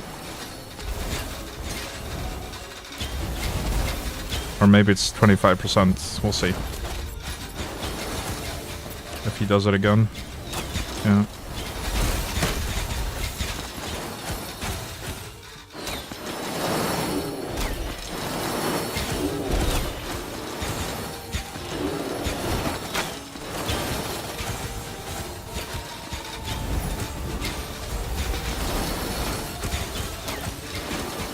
Oh, never mind. It's got nothing to do with his health.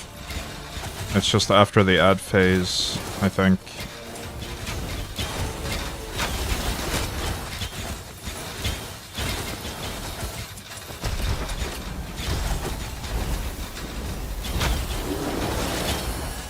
Got him.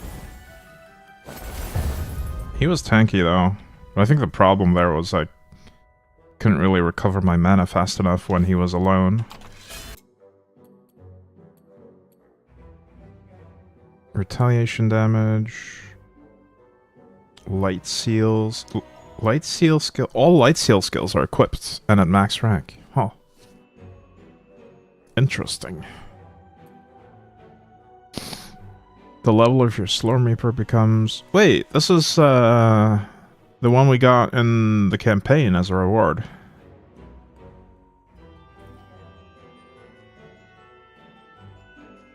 Still only up to level 26, though.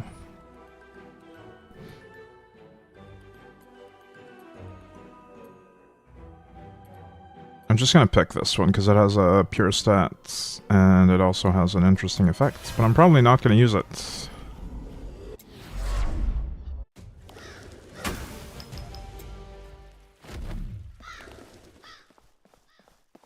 Oh, there's the wardrobe.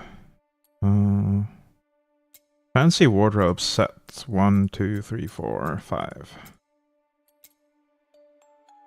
Oh, yeah, it saves your skill setup, your Ancestral Legacy setup, your attributes, and your equipment.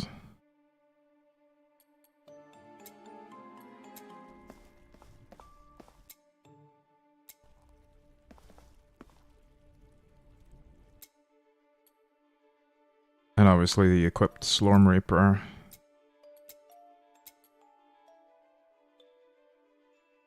I actually got a bunch of stuff in here right now.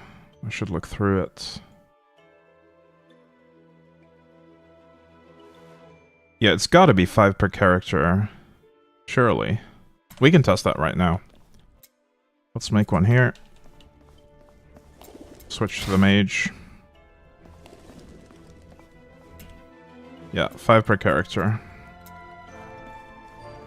Now where did I leave my huntress?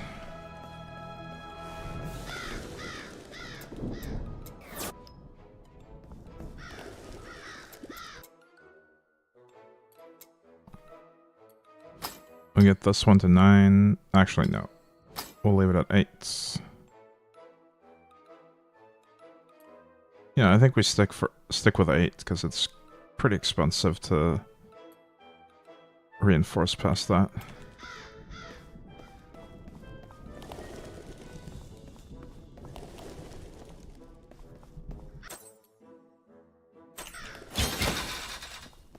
Right, let me dump these in the box. Already had that one. Already had that one.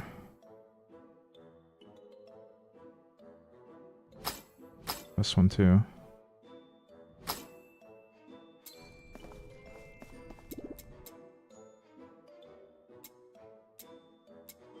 And I think for now I'm just gonna scrap these. I don't feel like crafting right now. I want to just play.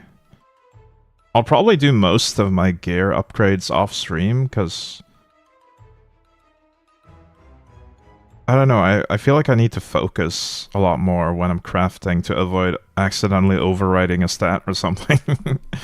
And when I'm streaming, my attention is pretty divided. It's a lot easier for me to make those choices when there's no pressure. Let's do this. Scrap those.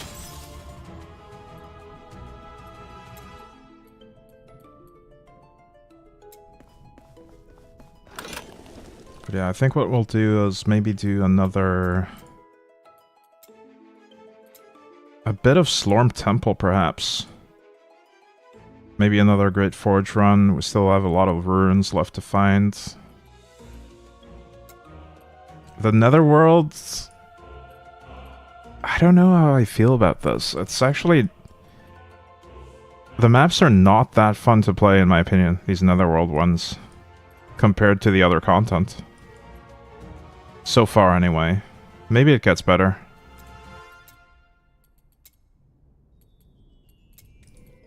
But I'm going to take a quick break here before we continue. I'll be right back.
Boo. It's be right back time. In other words, it's time for morning coffee. Drools. Yeah. It's time for my third coffee, actually.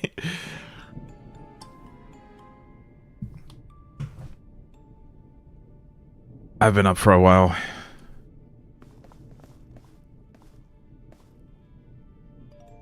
Alright, we're back. Let's do some more Netherworld. Actually.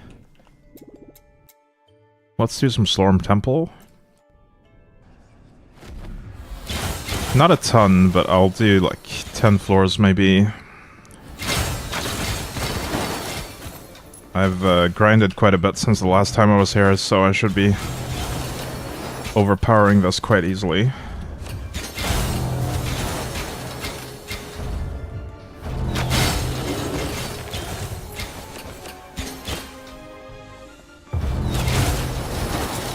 I think I might not have played this after I changed the build to have more projectiles.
Right, my effect rune shows the stack number as well, which is nice.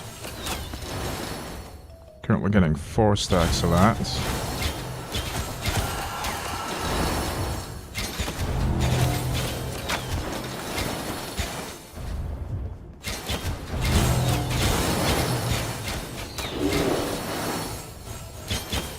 But that one's mainly going to come into play in stuff like the Great Forge, where you just stay in the same area for a long time.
I could probably push to a much higher level in the temple right now, but it is extremely repetitive. So I'm only gonna push 10 at a time and then do something else.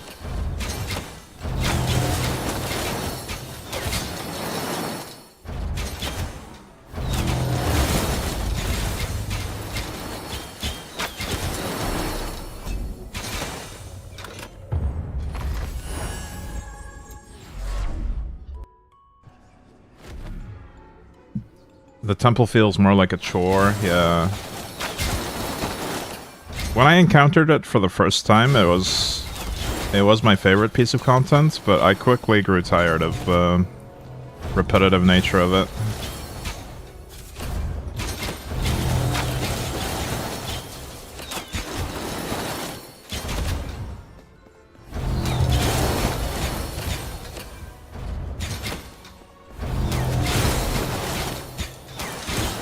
It does give some nice permanent bonuses to pure stat chance, though.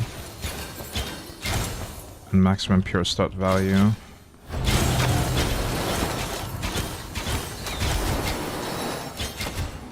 Not to mention the ultimatums. Which I'm not currently using at all. I'm not using an ultimatum right now.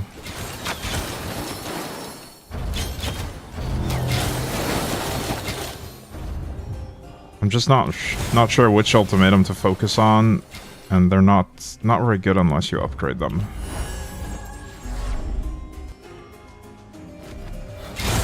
I don't want to accidentally interfere with some other stats either, because they prohibit the use of the same stats, right? If I use the movement speed one, for instance, I'll only get that much movement speed. I can't get it from any other source.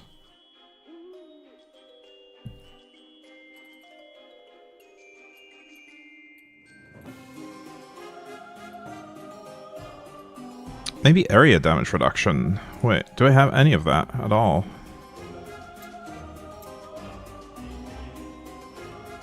Where is it? Yeah, I've got 0% of that right now from gears, so let's just put that on the ultimatum for now. I'm not even going to upgrade it, though.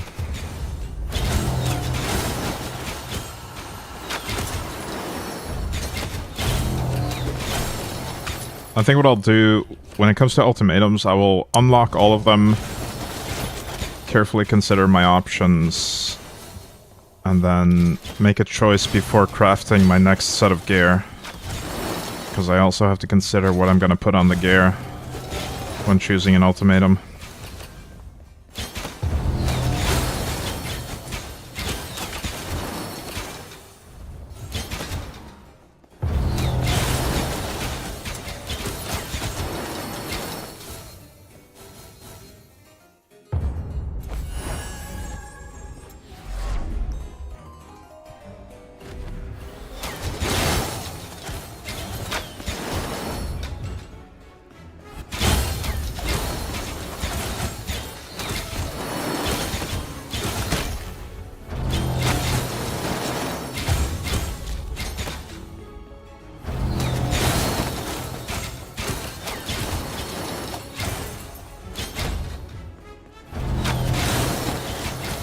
How many floors are there even on the temple? Does anyone know?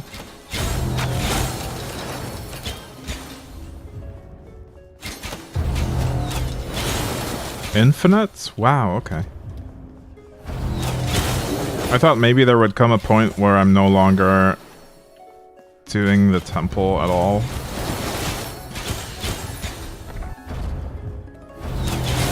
Because I would have finished it, but maybe not.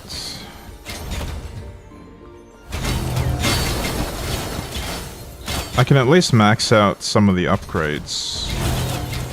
They do have a cap.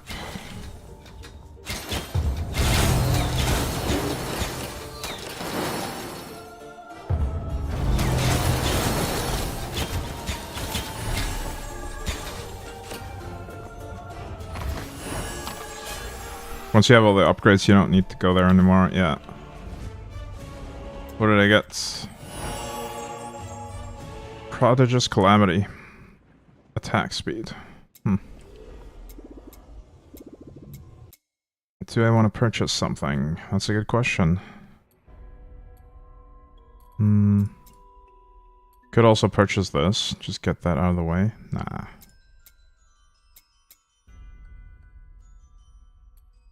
This area damage reduction one costs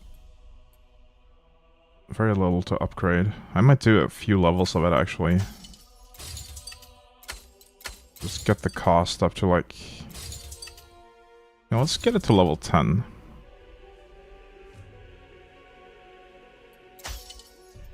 A nice 25%. I'll probably use this for a while. Until I redo my entire gear set.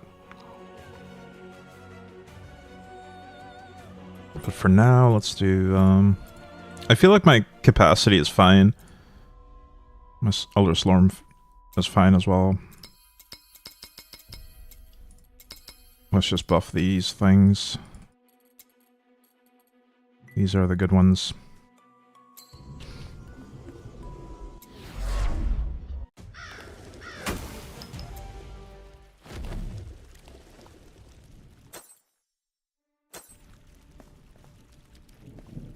I've got a nice chunk of Slorm to spend on passives for Reaper, or raw damage rather.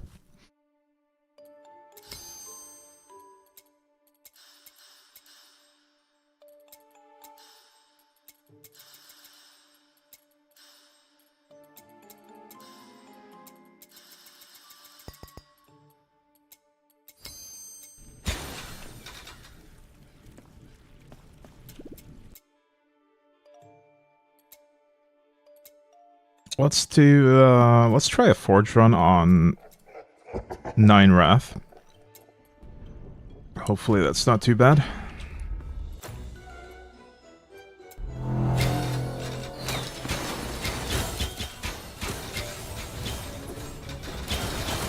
I'd love to be able to just handle Wrath 10 no problem at all.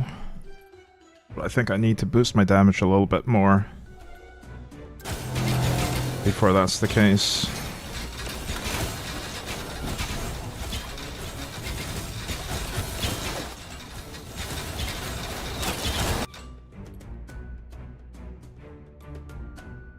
Ugh, Shadow Confusion. Hate that. I'll take it though. I want the money.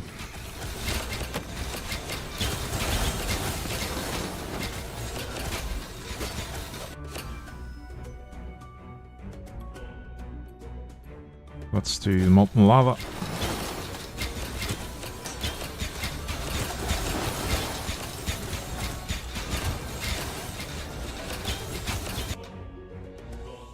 Massive Fireball.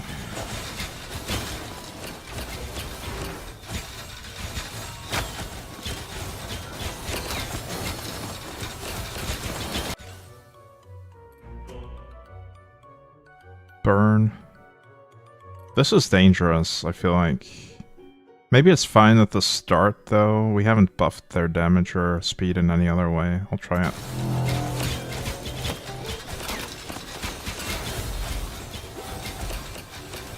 But they can get so many stacks of that buff. Because there's so many enemies dying next to the other enemies.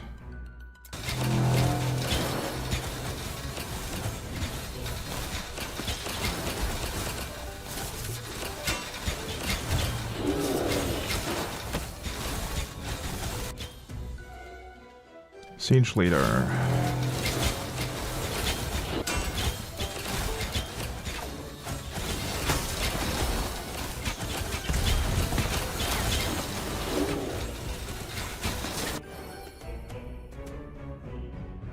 More money.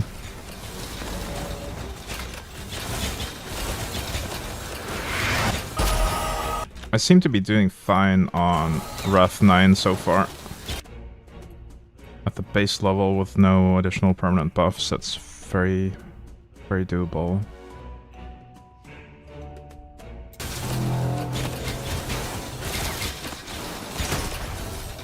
You have enough damage for 10?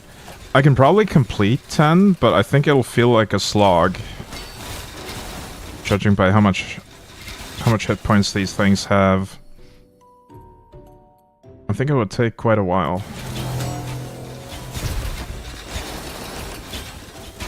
And it wouldn't leave me with a lot of leeway to accept modifiers that boost their max life, like this one.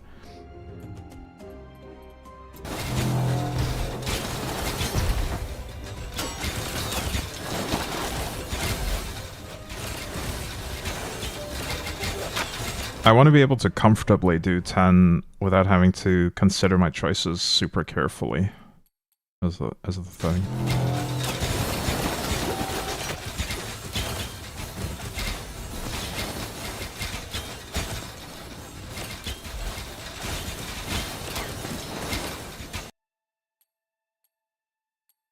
Oof, the random curse. Yeah, we're not doing that. Ice bomb.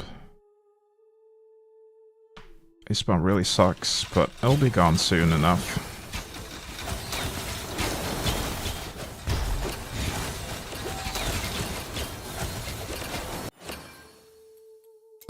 Siege leader buffs, nice.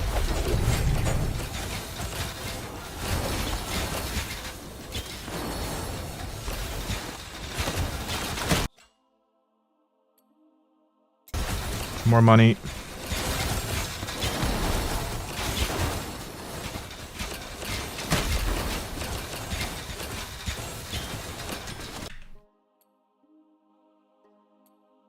An obelisk of destruction.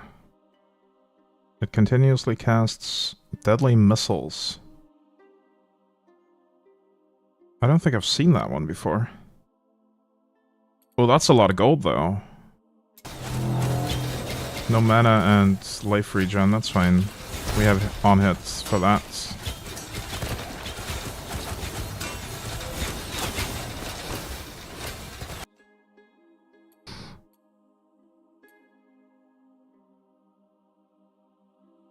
Oh, this is free. Oh, that's huge. For the rest of the expedition, you get +1 war chest quantity every time you complete a wave, so that will stack up quite a bit, because we're early in the run still. And the modifier is free as well.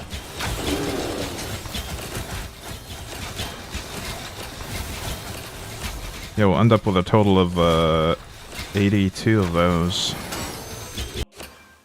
Good stuff.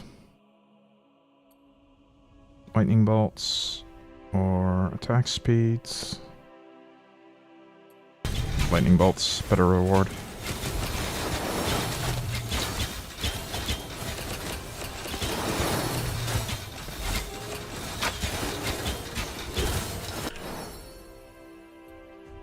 Invincible elites. Sure.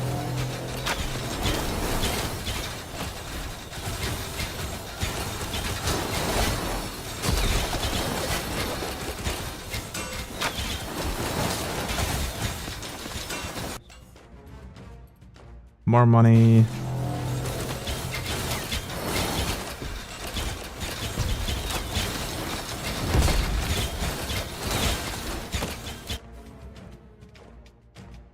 Nice. Even more money. We're gonna get a lot of gold at the end of this.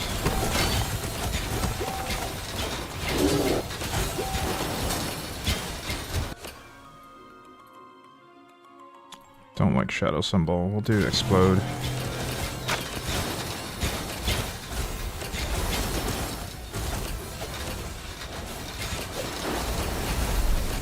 I should be a little bit careful with the explosions now, though, because their life is pretty high, which scales the explosion. Lightning bolts.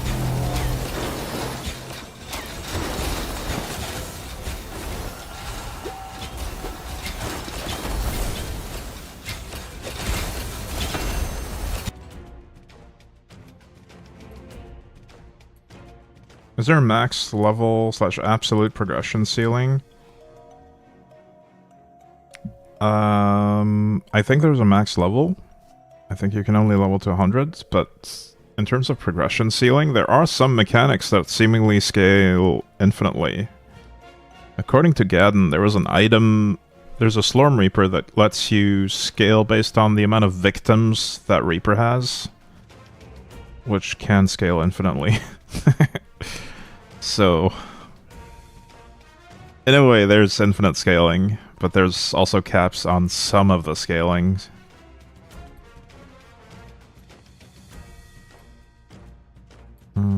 Elemental damage, sure.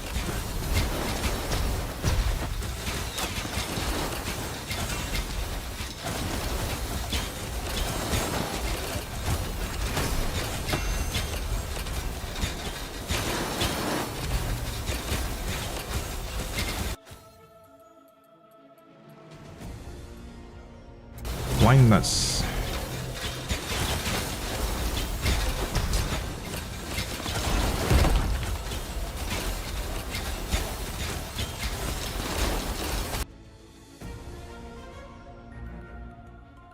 Area size, nice.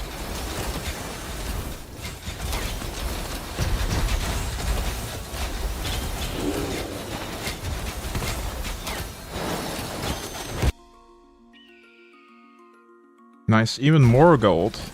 Thank you. That's gonna help a lot with my ability to craft a new set of gear. Just having the gold available to add those epic modifiers. Because that's pretty costly. Ignore the first 5 hits. Huh. Yeah, let's do that.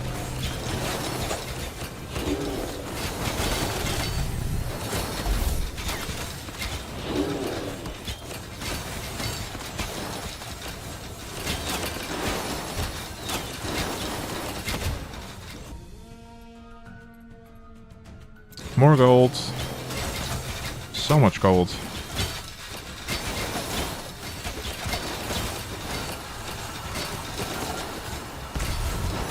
See, the fact that they ignore the first 5 hits actually boosts my shield recovery a lot. Because I can hit them more before they die.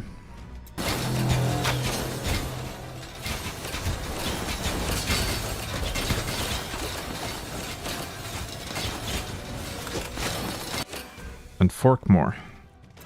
More gold.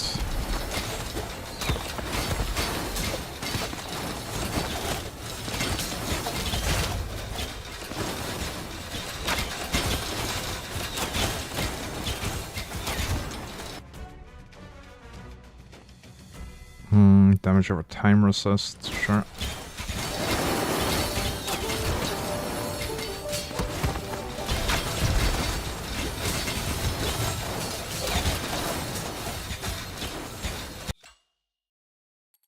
Slippery ice. No, let's do Siege Leader.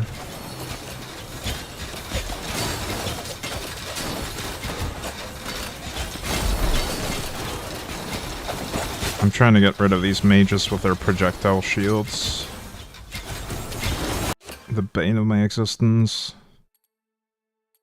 Light damage or... elemental. I'll do elemental this time.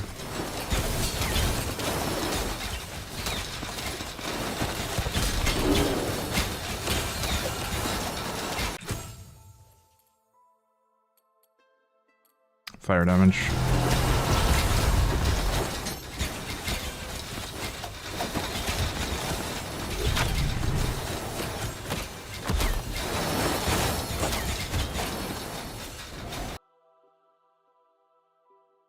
I'll actually boost the damage because I want the gold. I think my shield is holding quite comfortably so far. Another 15% shouldn't hurt too much.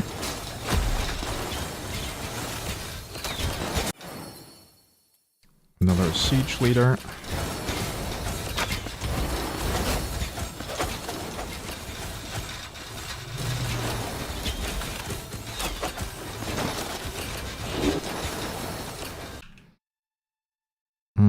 Projectile range and speed. Yeah.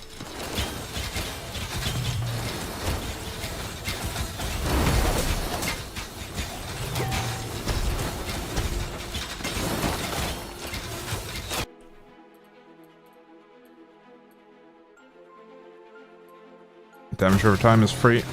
The siege leader is here. Nice.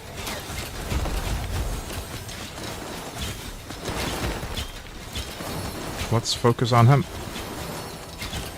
But yeah, he's pretty tanky. I think if I was playing on Wrath 10, this would take a long time. We're still not quite at the Wrath 10 comfortable level.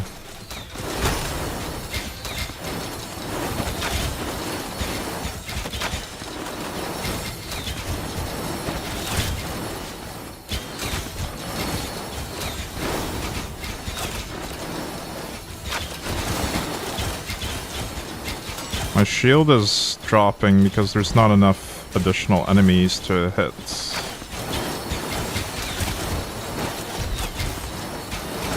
That's a bit scary, actually. I'm not even able to maintain my mana.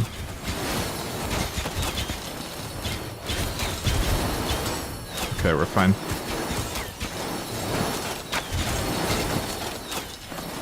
A well-deserved rest. What do we got this time? You trigger a mana harvest area on a random enemy, dealing Reaper damage within a small radius.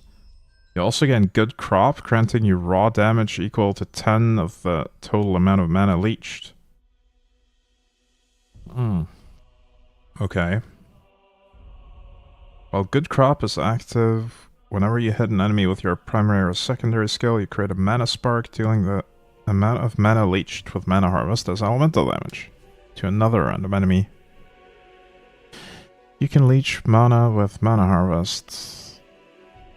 Okay, that's quite a lot. I guess it's a lesser effect of one of the Slorm Reapers. It sounds like an interesting mechanic to play around with, but not as a rune.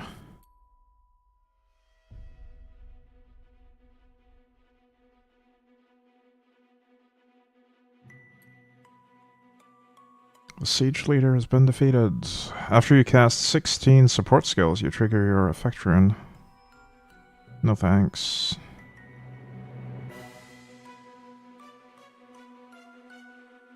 Increased effects? Wait, isn't that what my current one does? Wait, the current one does it stacking. This one just has one flat bonus. With no build-up, okay.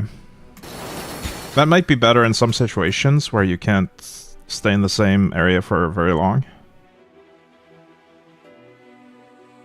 But for the Great Forge, the one I'm currently using will be allowed to stack all the way to the top, I think. I will do the gold here.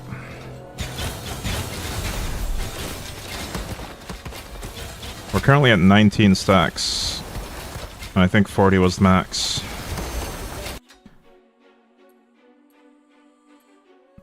Tenacity.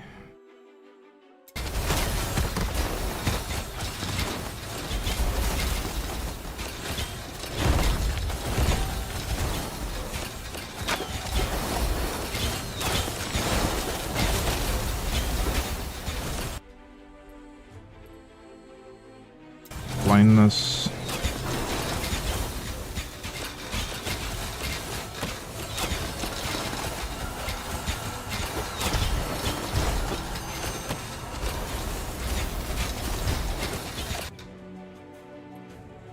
Even more gold. Nice.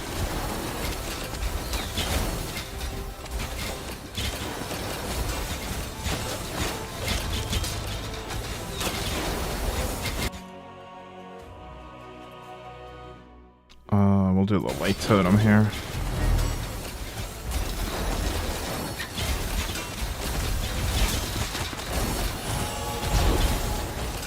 I leveled up again. Not bad.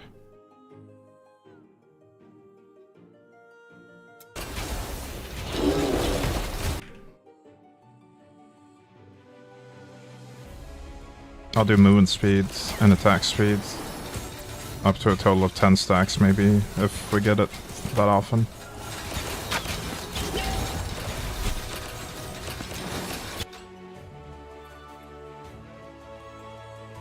4 waves. Non-elite enemies regenerate 15% per second.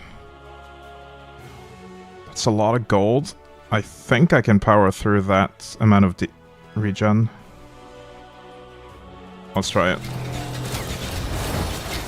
Yeah, no problem.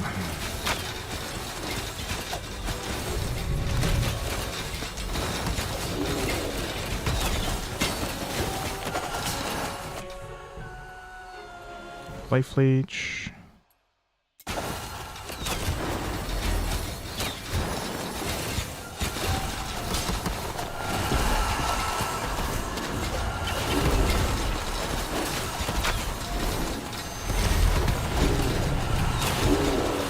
Alright, we're sitting comfortably at 500,000 shield, so I think I can just sit here and deal damage to those guys. Let's do that.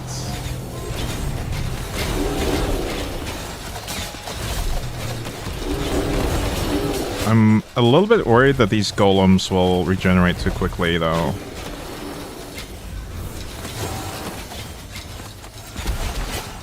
They have a lot of extra health.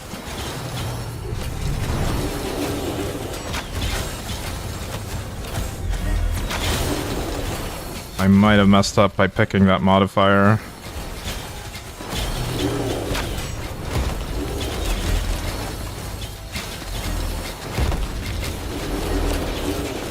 Oh no.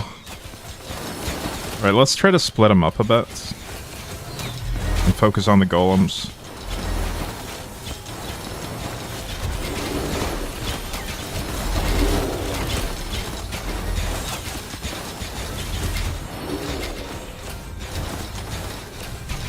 Damn, I actually don't think I can do this.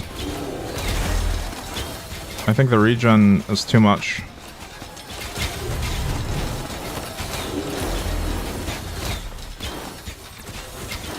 Maybe if I got rid of the mages, we'd be able to hit more targets without hitting the projectile shield. Hey, Master Cash. Morning.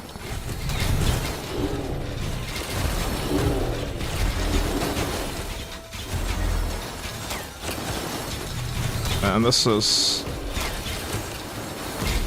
a problem.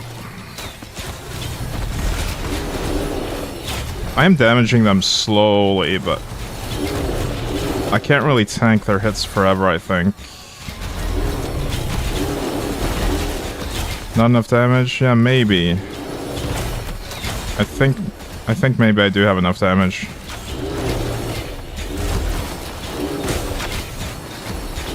Maybe not. I thought I saw some of the life pools dropping low enough.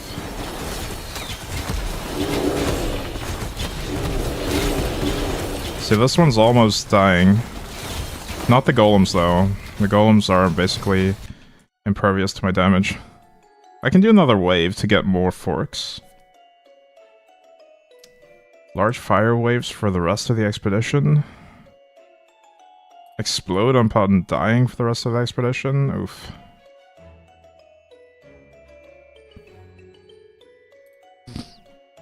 Okay.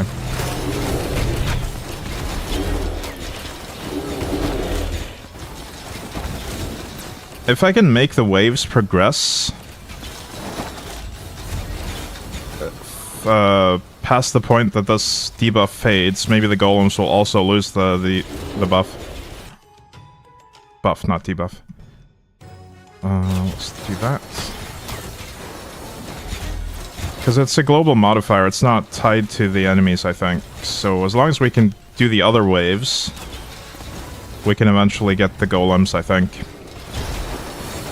But I'm definitely being more careful in the future about picking that modifier, because it's very bad.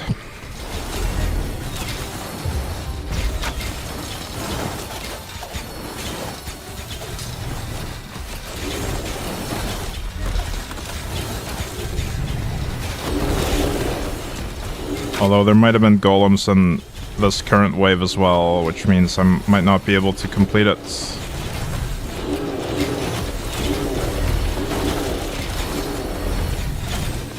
Yeah, we might just be unable to continue now.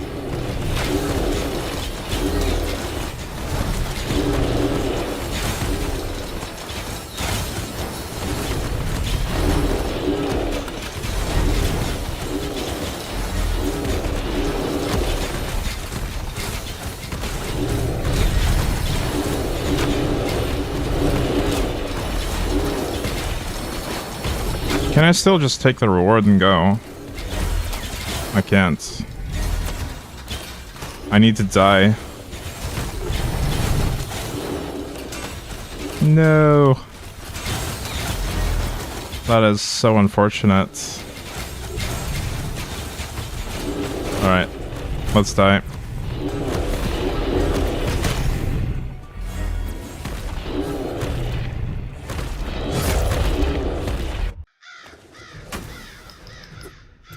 Man, that sucks. Oh well. Lesson learned though. We lost all the bonuses to the gold as well. Lesson learned, don't take that modifier if you're struggling with damage in general. Just don't do it.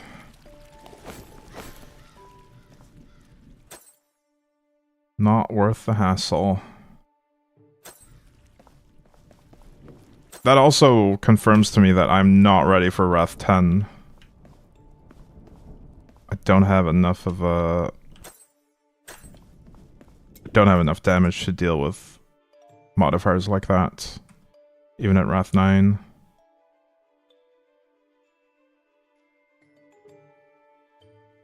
Life on hit, fork chance, raw damage, elemental resist, attack speed, cooldown reduction. These gloves are already almost pre-crafted.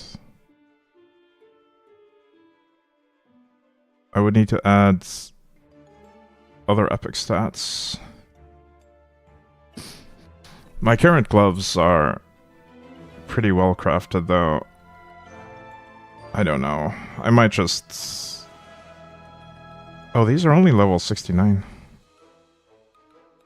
Why did I get a level 69 drop?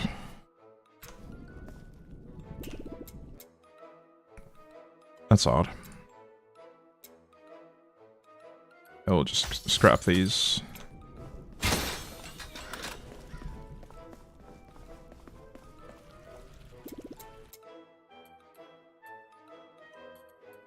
Netherworld. Let's do more of this nonsense. Ice Ray, I hate that. Okay.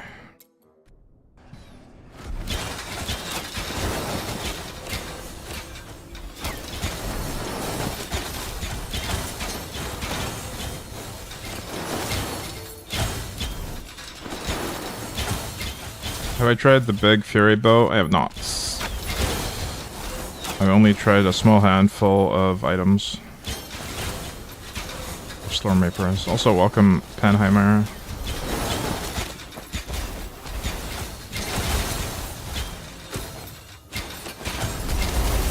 It's raw damage. Yeah, but it would... I'm using a build-enabling bow right now. Like, I can't really swap out the Slormancer. I would have to change my entire build. It's not interchangeable.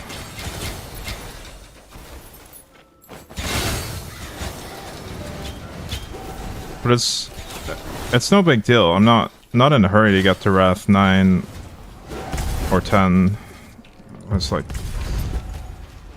wait, why do I not have any mana? Stop using shadow stuff on me. Stop it!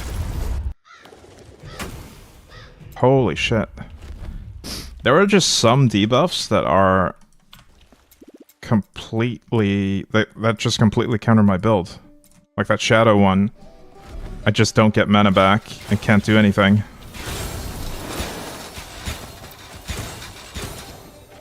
That's very unfortunate.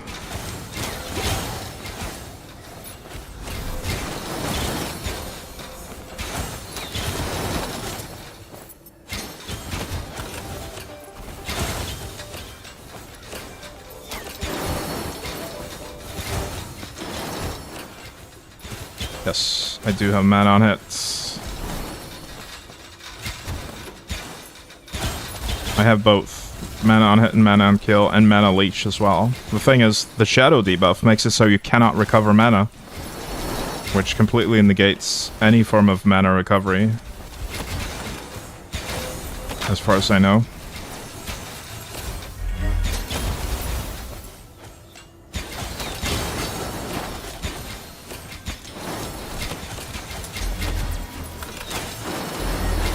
Yeah, life regen as well.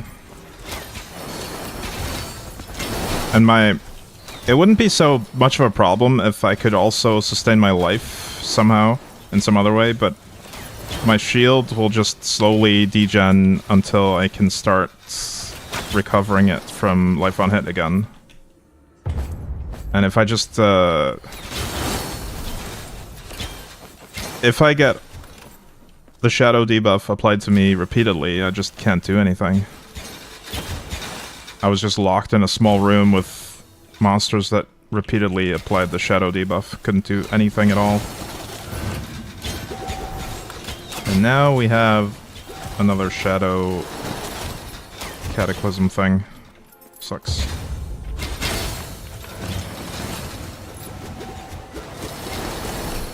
See, this thing, you cannot gain life or mana. I feel like that needs a nerf. Or there needs to be some kind of workaround for it.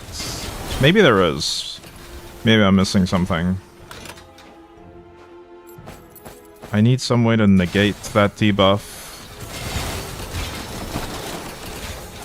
Or become immune to it temporarily or something. Because currently it just kills me.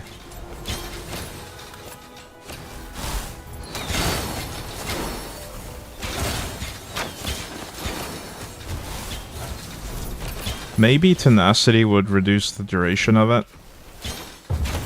It's not crowd control per se, but it's similar.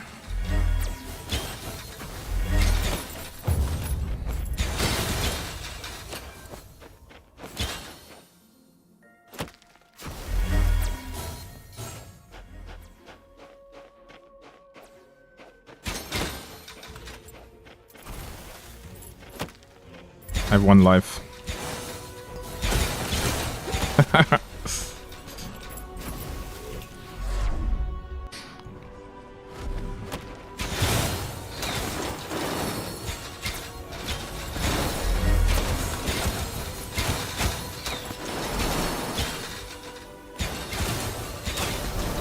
Yeah, it might soon be time to make some adjustments to the build to, I don't know, make it less momentum reliant, because these netherworld zones kind of kill my momentum by being labyrinths with few monsters and having lots of these annoying cataclysms on them. They really, my build just really doesn't work well in these.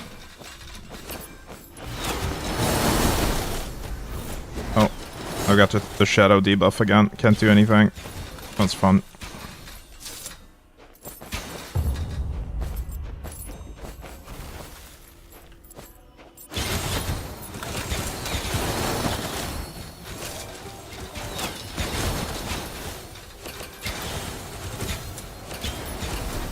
Or maybe that was silence, actually, from these witches.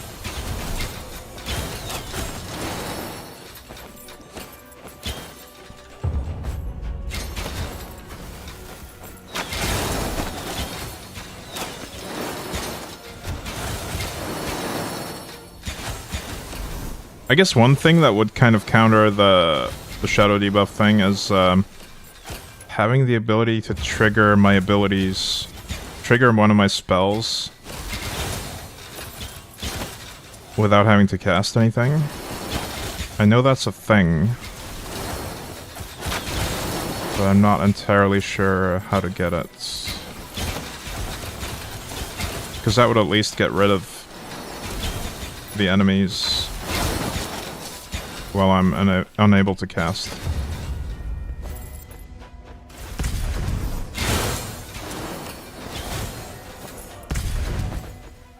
Yeah, Yeah, we have the shadow debuff again.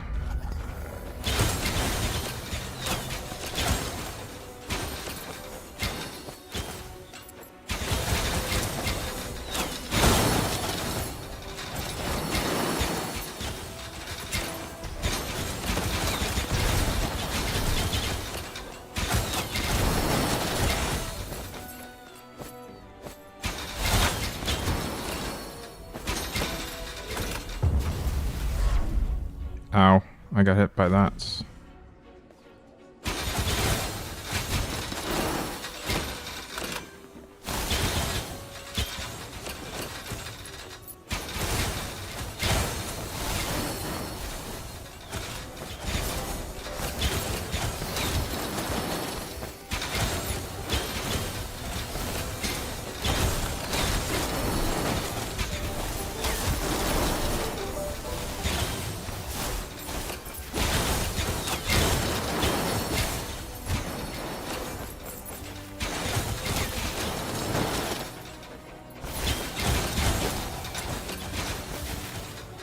Aw. I'm frozen.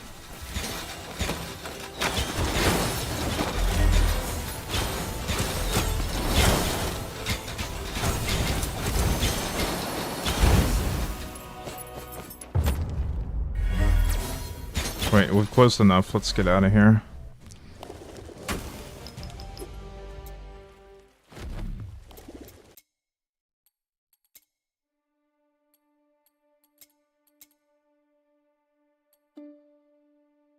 Fire Rage, Ice Ray, Ice Bombs, and Assimilation. Oof. Not great.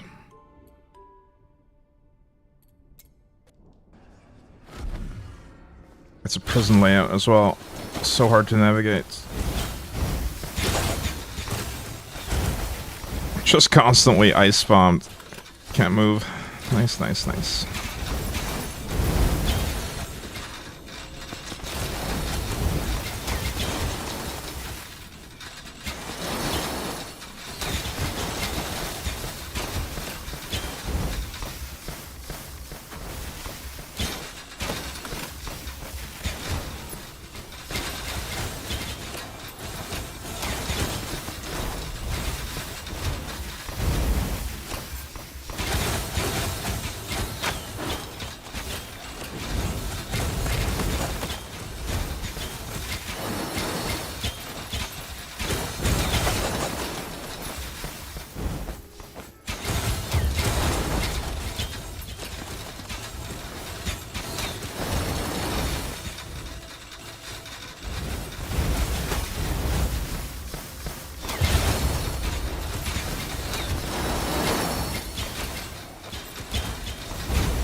I think I just have to keep moving in a new direction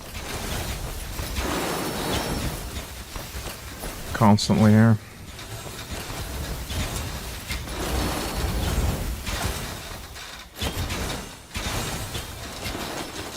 Keep that momentum going, get new enemies to kill.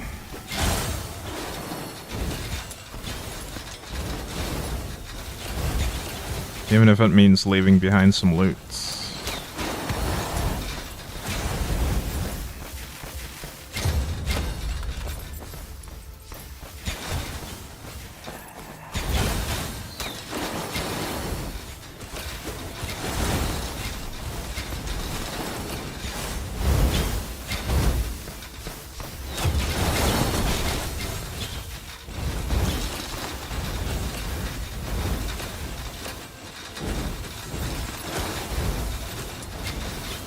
Holy, what is that?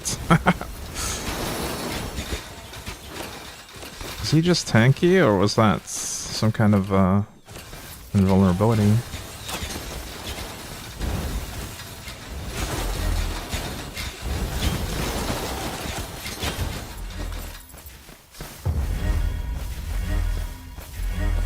I'm a sucker for loot, so I'm going back for it. Probably a bad idea.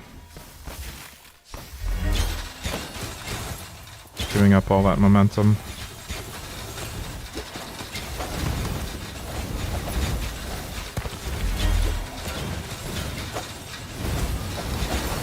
Oh no, we have shadow clones. Don't like those.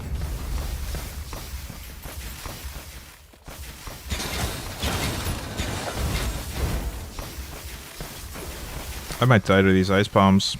Just getting stun locked. Ooh, almost.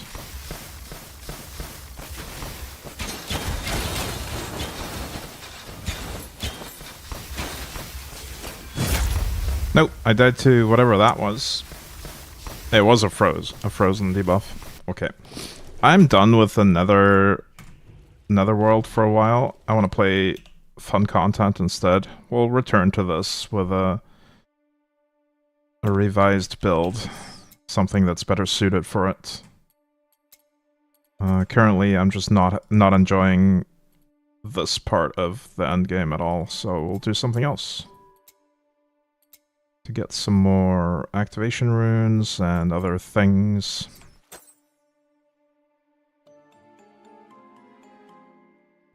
It's probably time to craft a new set of gear soon as well. But before I do that, I should probably know what type of build I'm changing into. So I can't really do it yet.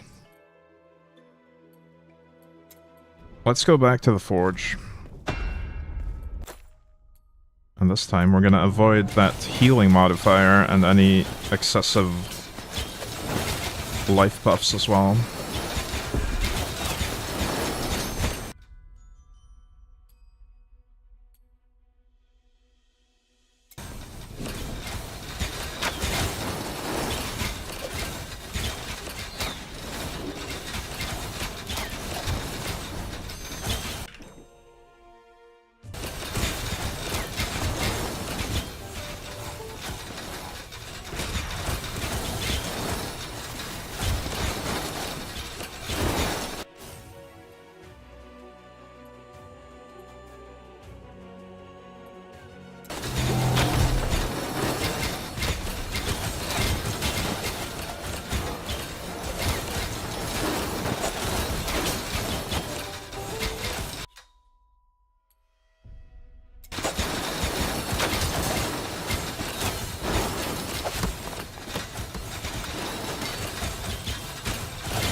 Siege leader, yes please.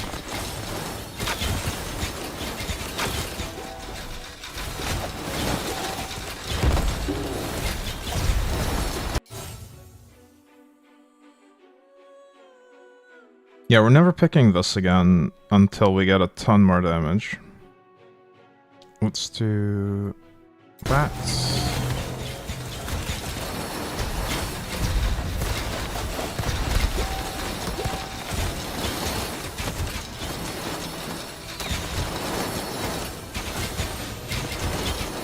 Oh, the siege leader is already here. That was quick.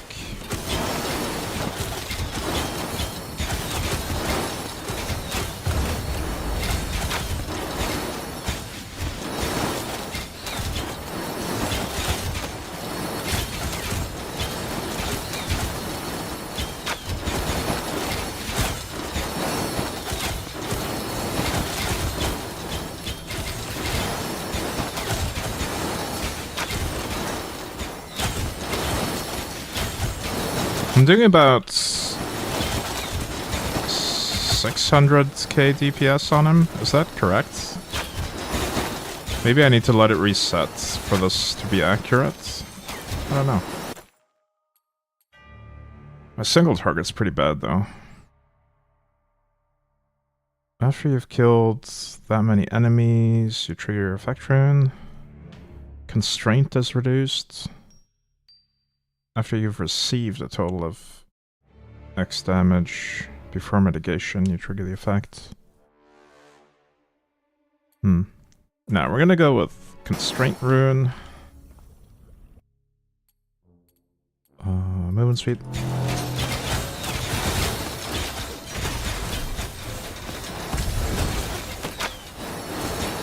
I might even lower the Wrath by 1 level before doing another run. I feel like it's better to do a Wrath level that you're comfortably clearing without struggling, because it eliminates the risk of actually failing a run and wasting a bunch of time.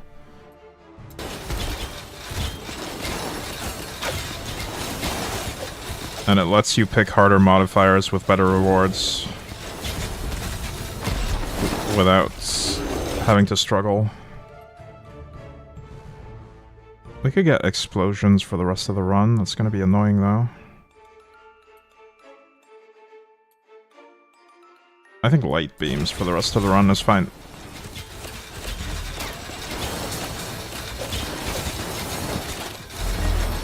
The light resist on our bow counters that. Slippery eyes for 3 waves is fine.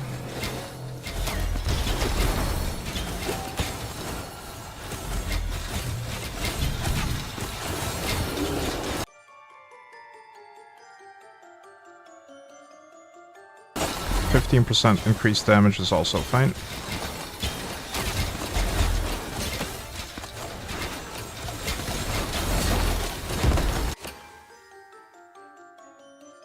Area.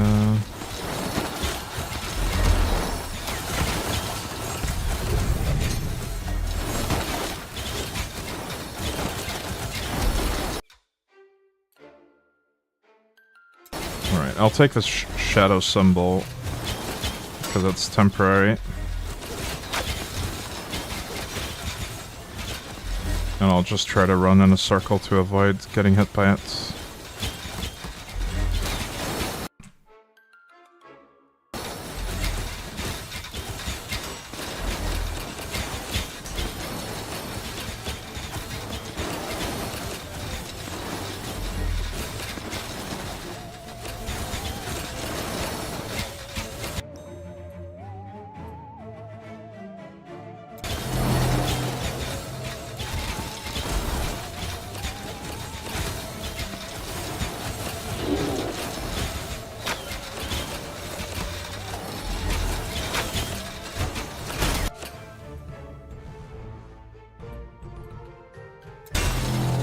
More gold. Man, I'm still sad about losing that previous Forge run. We had so many gold bonuses on that one. And we were close to the end as well. Very unfortunate.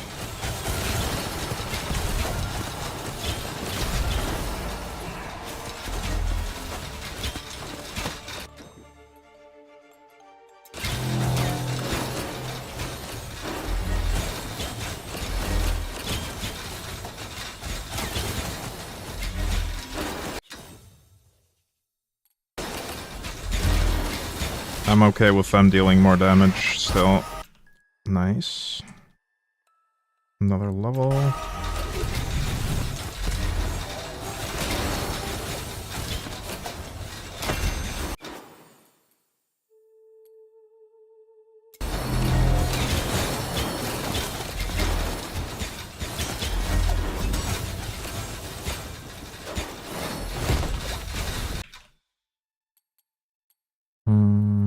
Let's do that.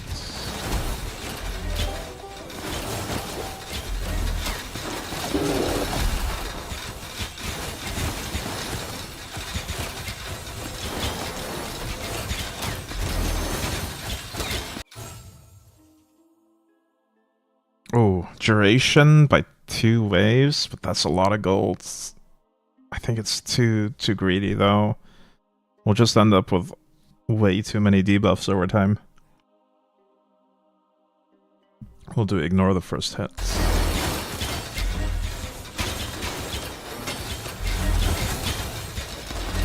I probably would have taken that one if I was playing on Wrath 8 instead of 9. Shadow Symbol... Alright, let's do the lightning bouncing all over the place.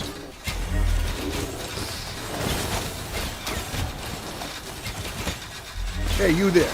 Yeah, you, fishy fella. Hey you, hey Loisel. Did your Discord get hacked or something? You were spamming all sorts of nonsense. I had to remove you from the Discord server.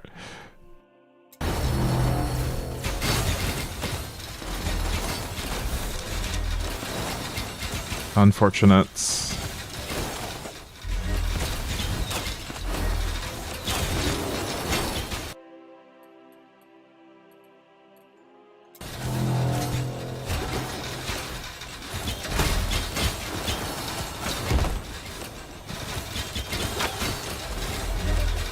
Yeah, I get that it's not intentional.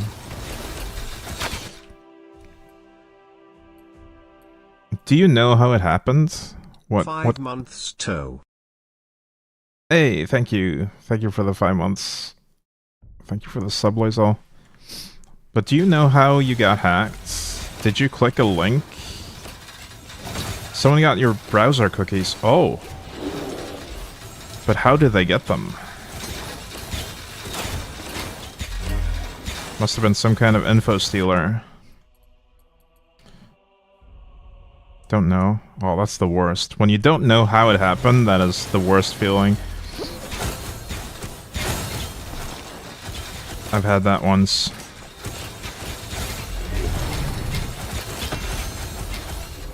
Probably a mod or something, yeah. Gotta be careful with those mods.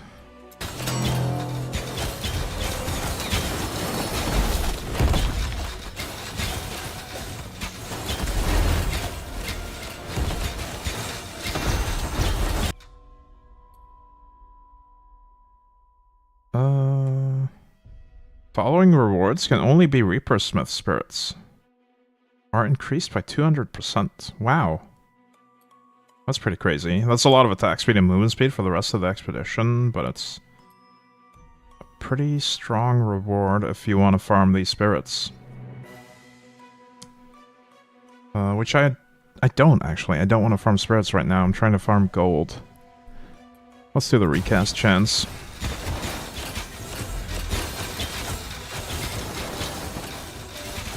Always love games where the attacks are so fast the bitrate goes to shit.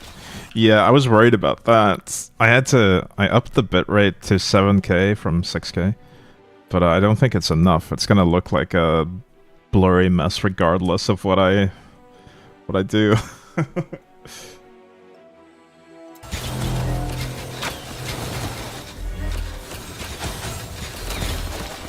Unless I play a different type of build.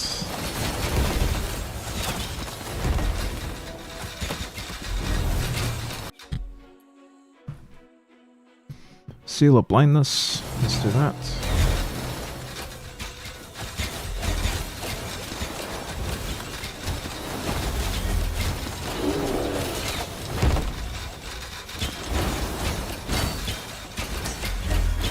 I mean, looking at my TV, which is showing the stream right now, it doesn't look that bad, though.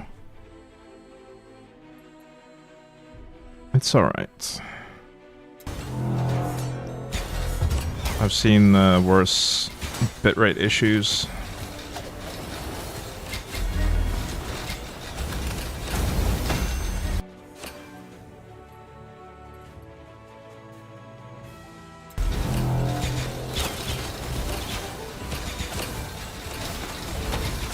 The edges look rough.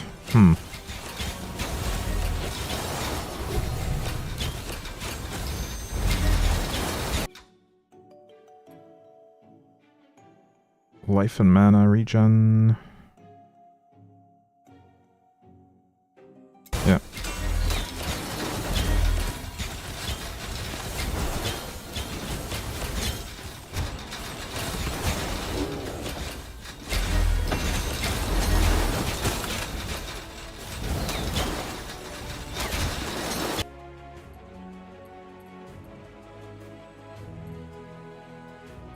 Let's go with that.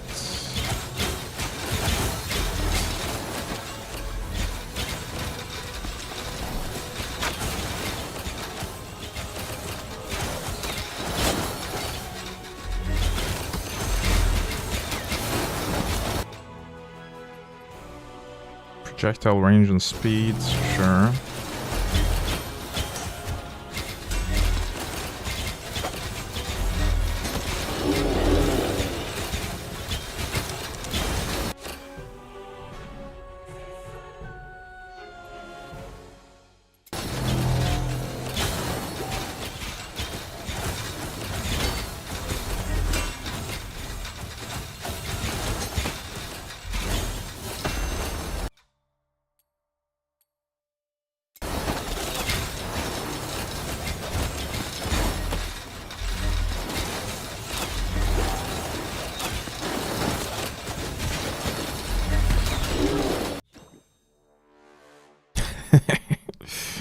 Enemies ignore the first 5 hits. Sure. Alright, things are about to get very messy with this amount of damage reduction on them. We're gonna have so many projectiles. Tenacity. Yeah.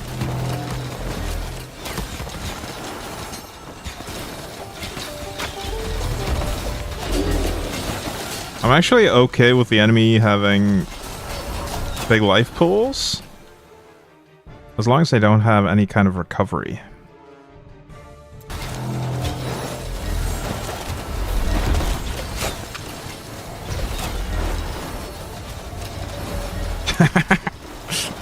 What is this?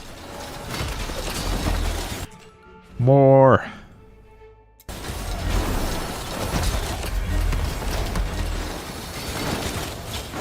I mean, this is the true bitrate test, isn't it? I think this is the first time I've actually noticed the FPS dropping a bit in this game. There's just too many projectiles interfering or intersecting with monsters and forking again. Fire rate shut off. Doesn't look that different, it just looks more, yeah. Looks like more.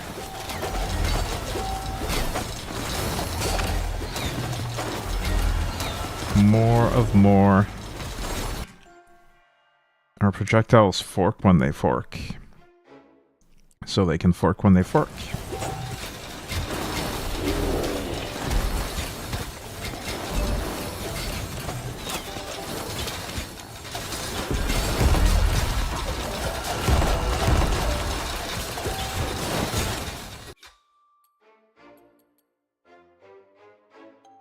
Let's do area.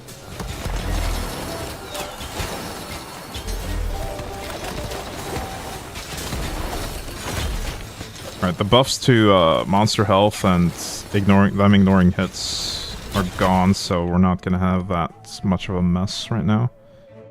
Well, let's buff their health. Yet again.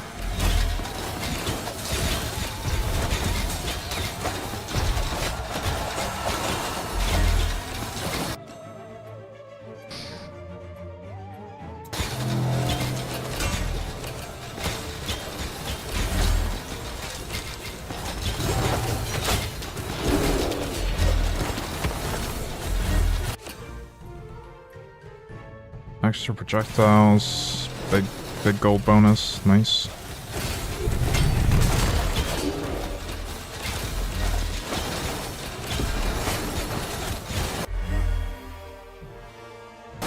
Damage over time resist is very free. What kind of scams did the bots send? Because once I redeemed the pick where it was a crypto scam. Yeah, it was just a crypto scam, I think, over and over. In every channel.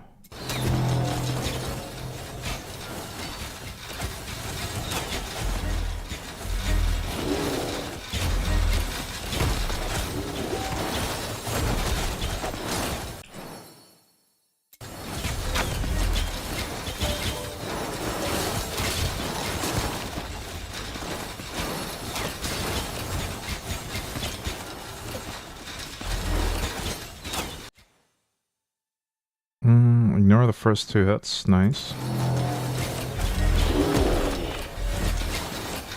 Hope getting a new password helped. Yeah, I don't know if Discord has the thing where they can just log, like, close all the existing sessions or log everyone out so that everyone needs to, like, every device needs to log in again. They probably do. Yeah, that's the thing. If they have cookies, if they have login cookies, they don't need the password. But I don't know if they can just end every existing session so that the cookies won't work anymore.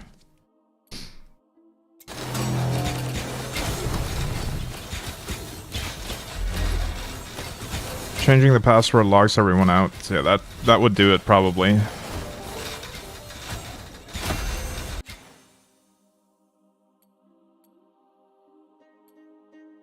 Ice damage, nice.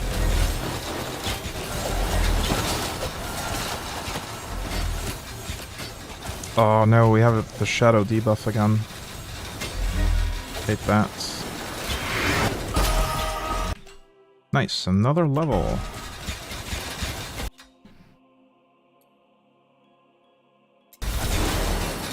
Minus life reach.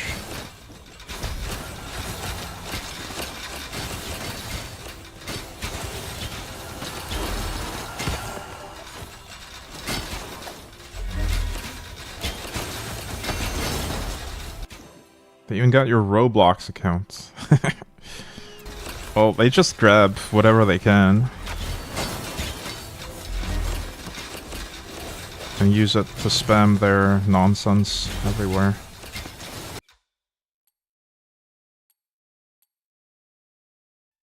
Slow yet massive fireball.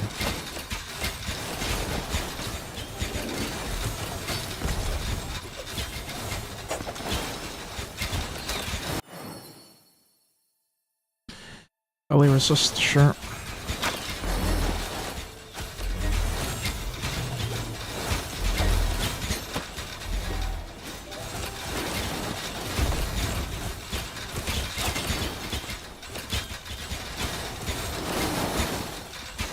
I wonder they didn't steal money because you were using PayPal. I mean, I think PayPal has more security measures in place. When you log in from a new location, for instance, it probably prompts you. Even if you have login cookies.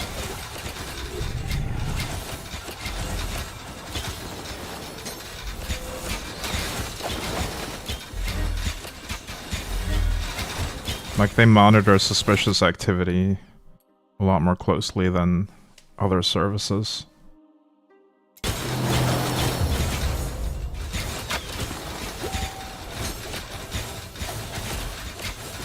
But I would change every single password, to be honest, if I got hacked. Even the ones that were seemingly unaffected might be affected later if you don't change them. I'll do max life here.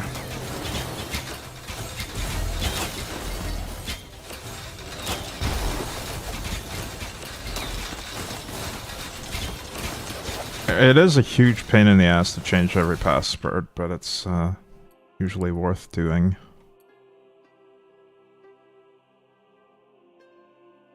Don't want to do Gargantuan. Oh, it's only for 3 waves though. But this turns everything into Hagen spirits, which I don't actually want right now.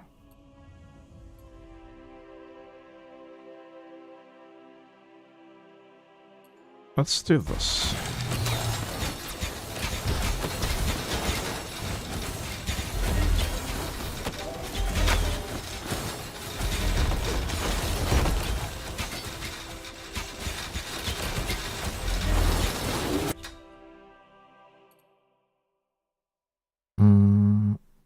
Lightning and gold.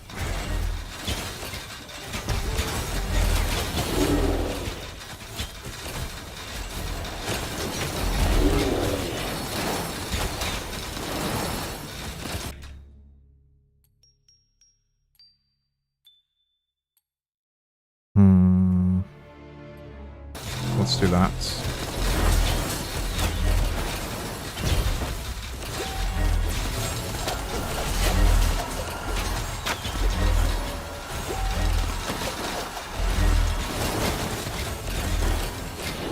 We do have some life modifiers on them right now, so I need to be careful not to get any healing modifiers on them. Any games you could recommend? Because my GPU can't run the new Doom. This one doesn't need ray tracing. I strongly recommend the Slormancer. It's such a good game. Also, Look Outside is pretty great. Doesn't need a GPU.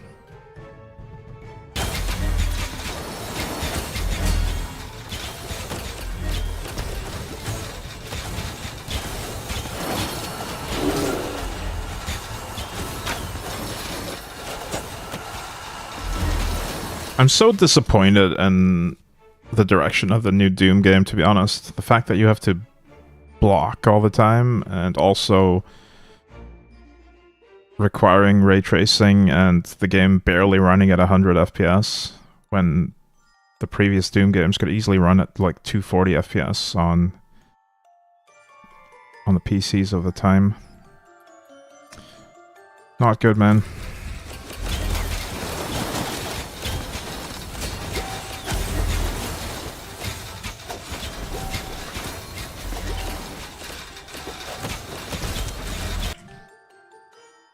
Doom Eternal is probably the most optimized game ever. Yeah, Eternal and 2016 Doom were both really... They both ran really well. I did have some crashes with them, though, unfortunately. Enemies have decreased damage for range. I feel like I'm mumbling at this point. I feel pretty fried. Might be a bit of a shorter stream today. 2 hits, ignore. Oof. Now the performance is taking a hit.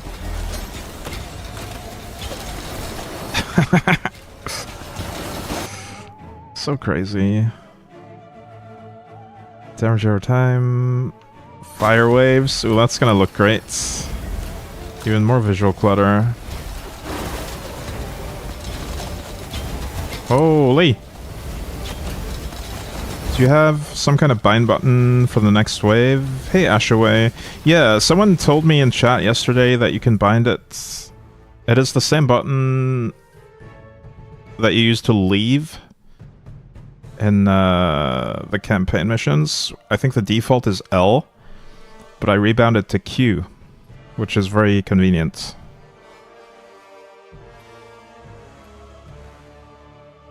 Let me show you. Keybinds. Run away from expedition. It is this key binding.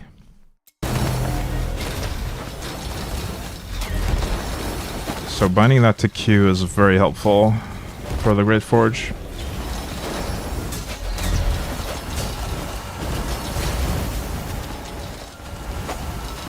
Holy, that's a lot of enemies. Lightning bouncing off the edges. I don't think I want the exploding corpses on top of all of this, so we'll do the lightning.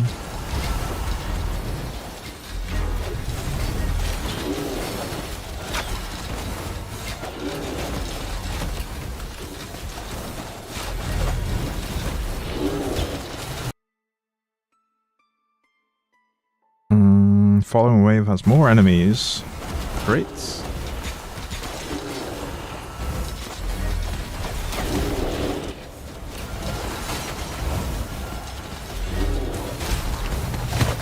Well, I'm glad I have a CPU with 3D V-cache, because this probably utilizes that pretty heavily. Seals of blindness. Yeah.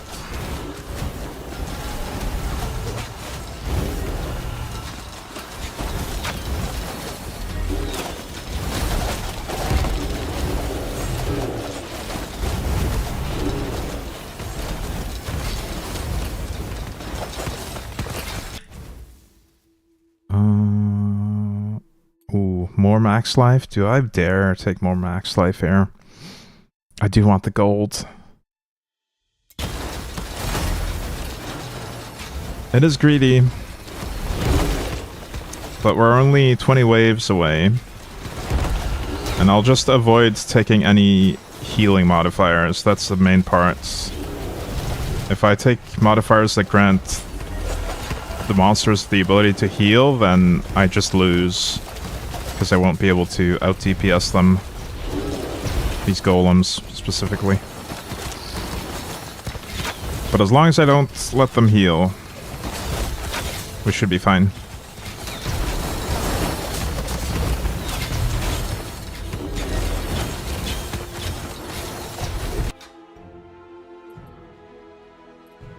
Slippery ice. Now let's do tenacity.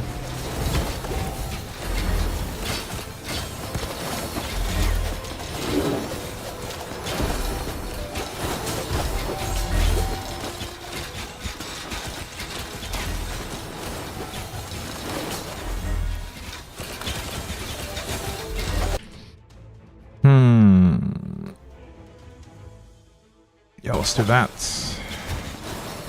That's gonna lead to some more really tanky enemies. Temporarily, at least. Yeah, let's never pick this. If I pick this, I simply can't out-TPS the enemies anymore.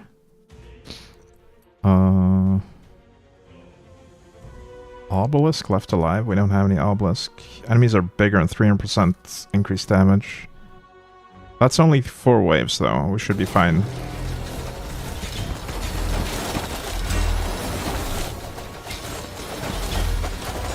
I don't expect to take 1,000,000 damage all of a sudden.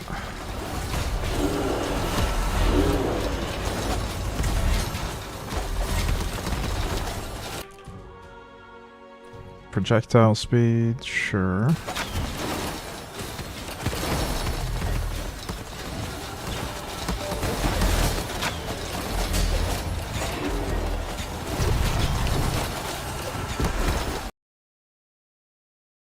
Invincible enemy, sure. Lots of gold bonuses, I'll take it.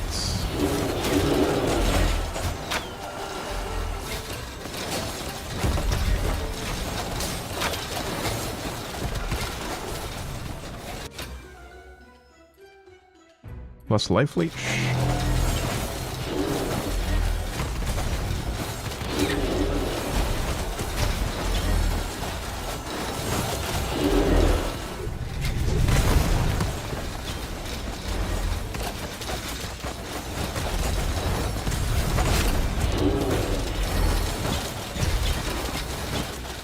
But yeah, I'm definitely gonna drop the Wrath level down 1 notch after this. Because it just takes too long to do it like this. We'll go back down to 8 until we get some more damage.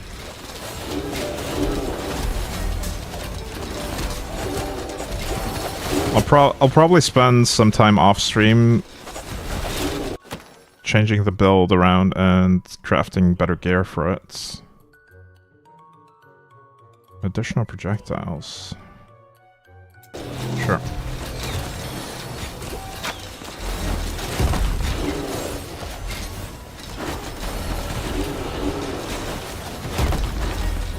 Do you know what kind of genre this game is?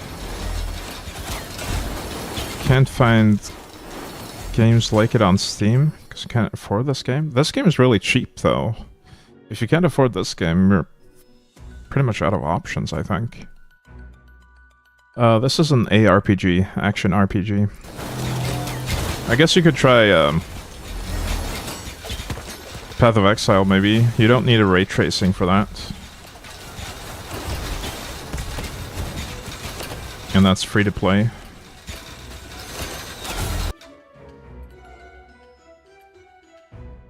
But it's very, very complex.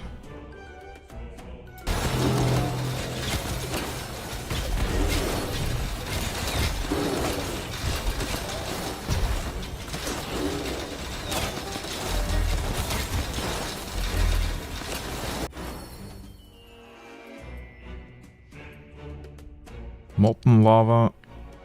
Yeah, I'll take that for 3 waves.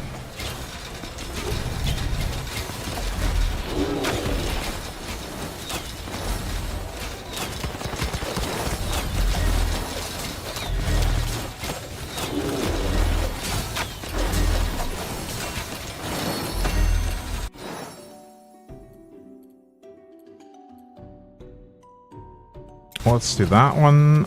I don't want more corpse explosions.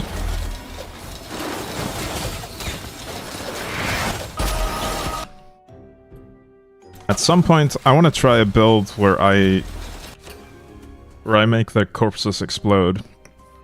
Some kind of corpse explosion build. Surely it's an option.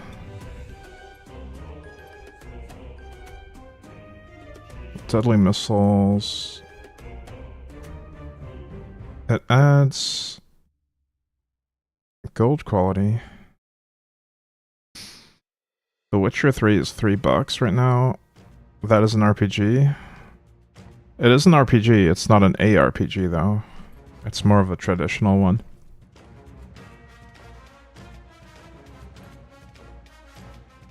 I'm gonna go with this.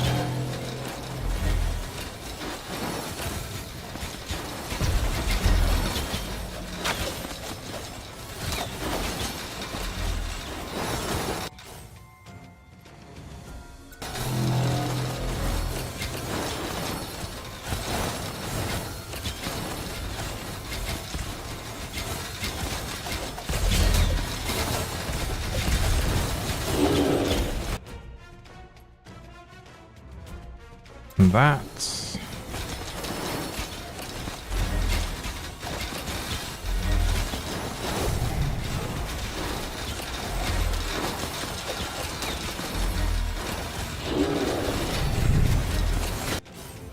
Alright, we're finally getting pretty close to the end here. Lightning, sure.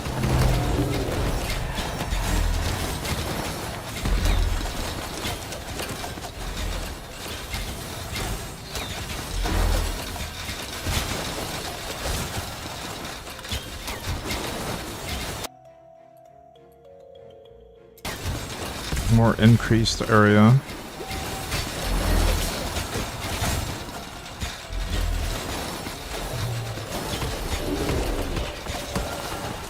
There's a game called Your Chronicle, which is the most nerd game I've ever seen. I love it. I've never heard of it. Ice bombs. I do want the gold, but I hate the ice bombs, so I'm not picking that one. Let's do Massive Fireball. Only 3 waves left, by the way. That's nice.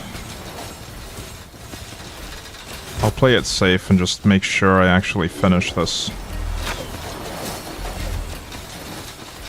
No more risky picks here. That one's pretty safe, and so is this one.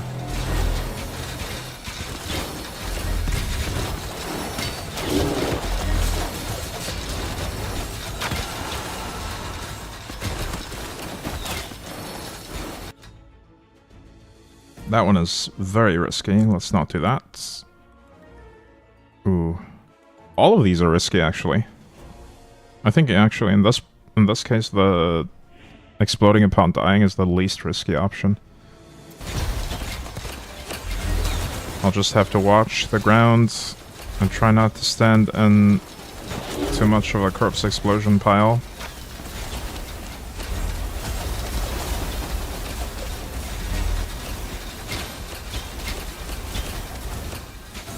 No graphic design, just numbers, text boxes, and HUD elements. Sounds pretty old school. Shadow Chosen. It is a little bit risky because I don't like that debuff. But I think it should be okay. As long as we always have projectiles in the air, having that debuff for a short time is not going to hurt too much.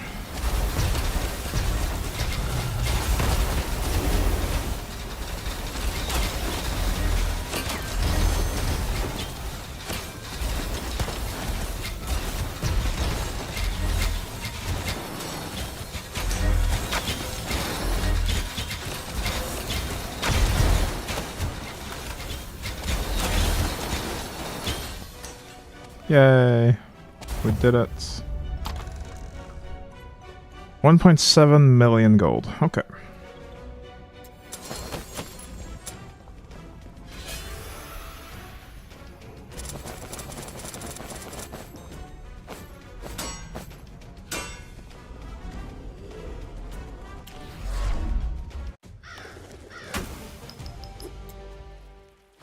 But yeah, let's make sure we lower the Wrath level to 8, because I know I can do 9, but I think it's always best to just go to the highest one you can do. And if it feels like a struggle, go down 1 level. That just ensures that you have a comfortable time clearing.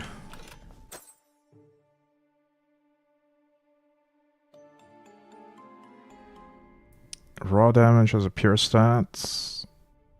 Ooh, rebound chance as a pure stat. That is huge.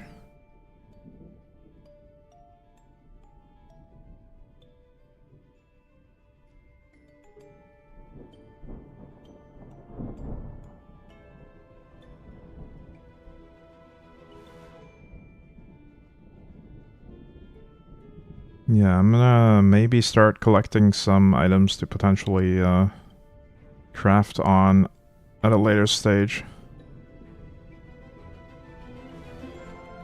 My helmet's pretty low level. Only 59, but it's been heavily upgraded.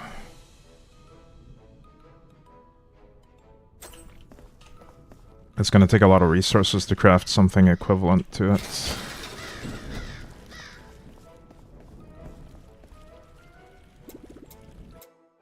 Let's do a little bit of normal battlefields right now.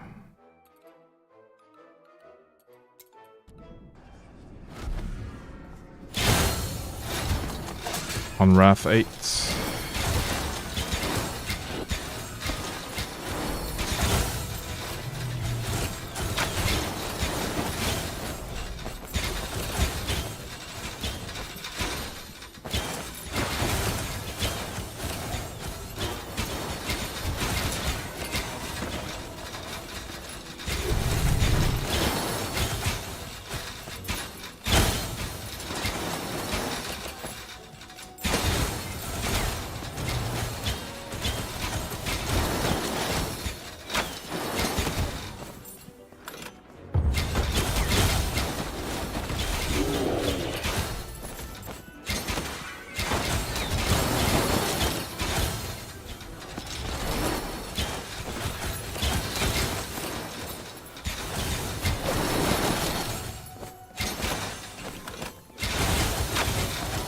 Sha'era's Claw. I don't think I've seen that one. What's that? Whenever you cast Stab, you have 20% chance to cast up to 5 additional stabs in a line moving away from you. Oh. So you can stab when you stab.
I might just keep going until I get my Elder Slorm filled up again.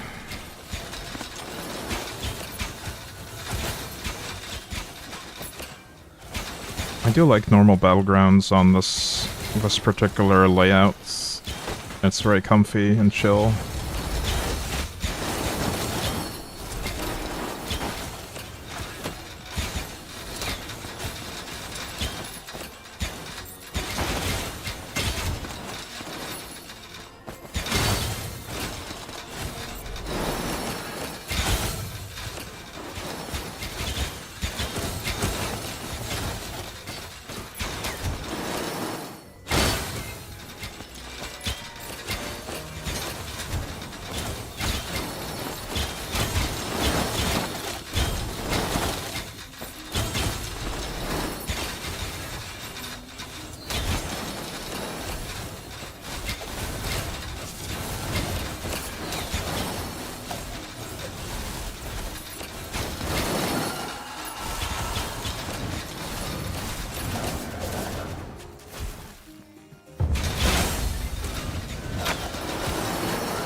Oh, I left a breach down here.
Ah, I'm moving so quickly that I ran past the portal multiple times.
My microphone cut out? No, it didn't. I just didn't say anything for a while. I just don't have much to say about this grind right now. Sorry.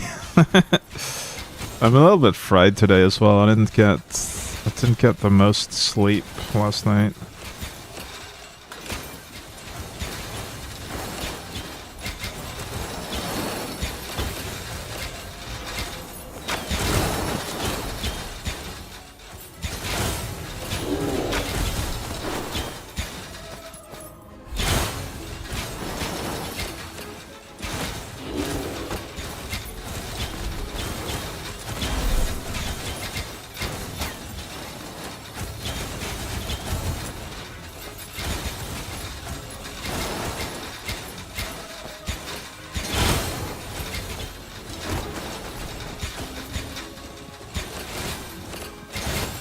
No, I think I can make my own decisions on when to end stream. I keep going for a little bit longer, but I'm not gonna do another break. My next break will be the end of the stream.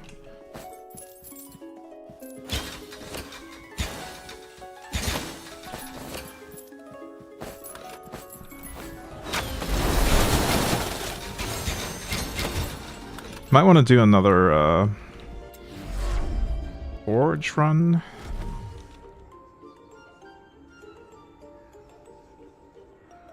On Wrath 8.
Yeah, we're pretty close to maxing out the Elder Slorm again.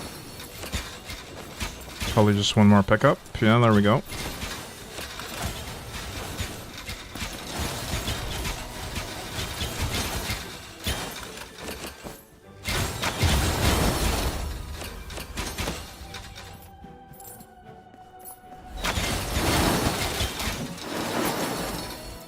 Alright, let's head home from that.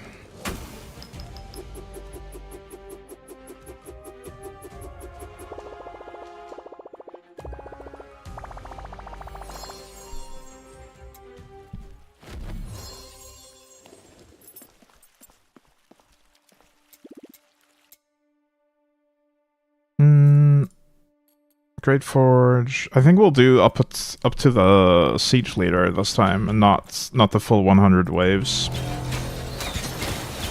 I just want to get the last runes, I think.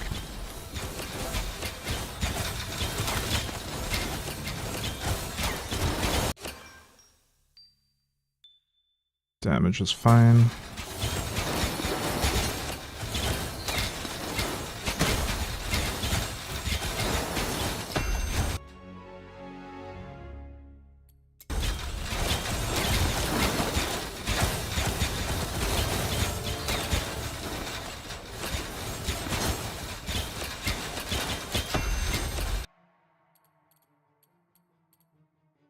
Knockback resist is fine.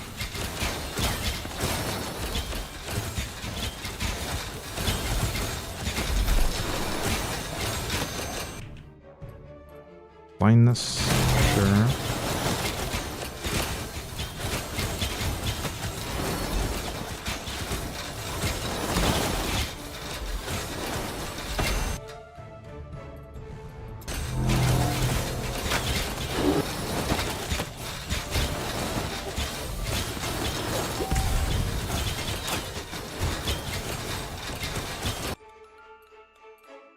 There we go. Siege leader chance.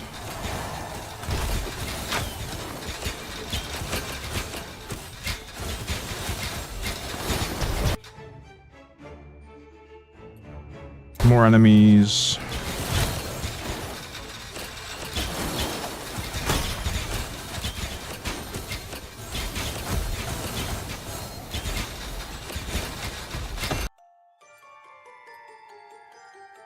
Area.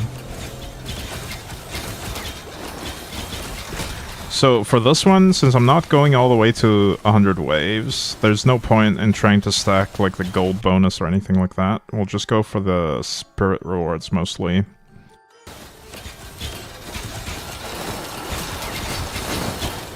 Because the gold is really only good if you stack a really high percentage-based reward and do 100 waves.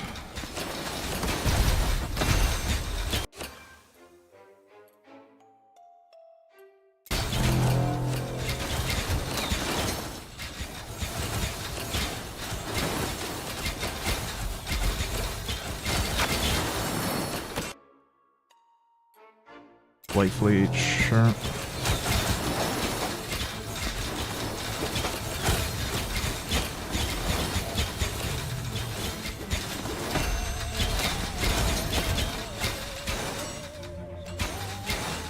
Whoops, I forgot to hit the next wave button.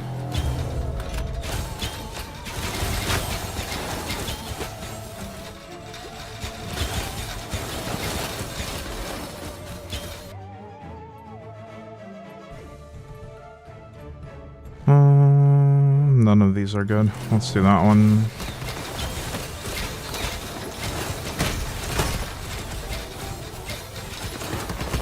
$98. Wow. Okay.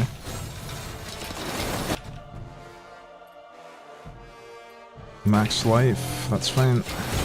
Wait, the siege leader is already here. Nice. Well, that was a quick run.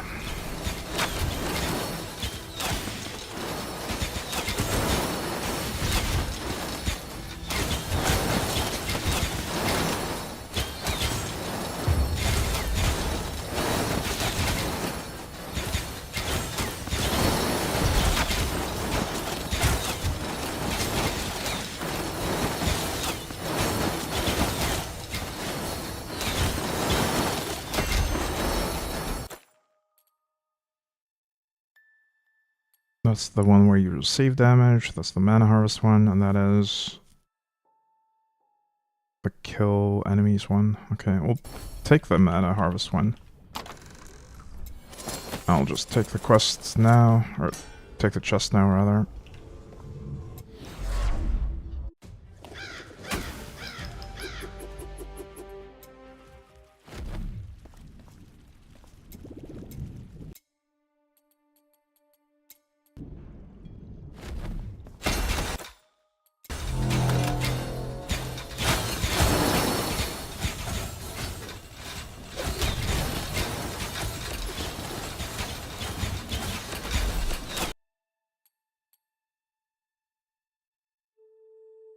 Yeah, I would take this, but it's not going to do much when I do a short run, so let's do that one.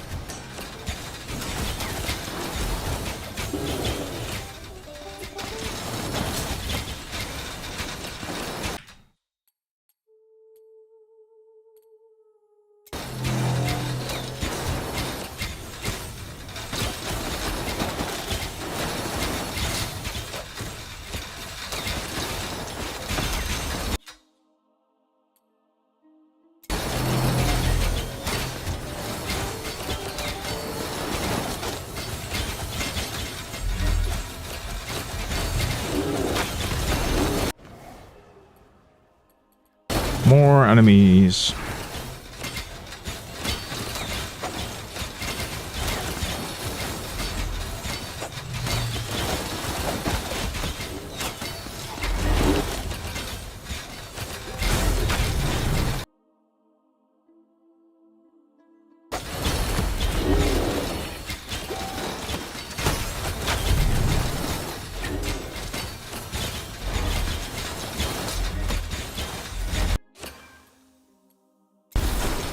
Even more enemies.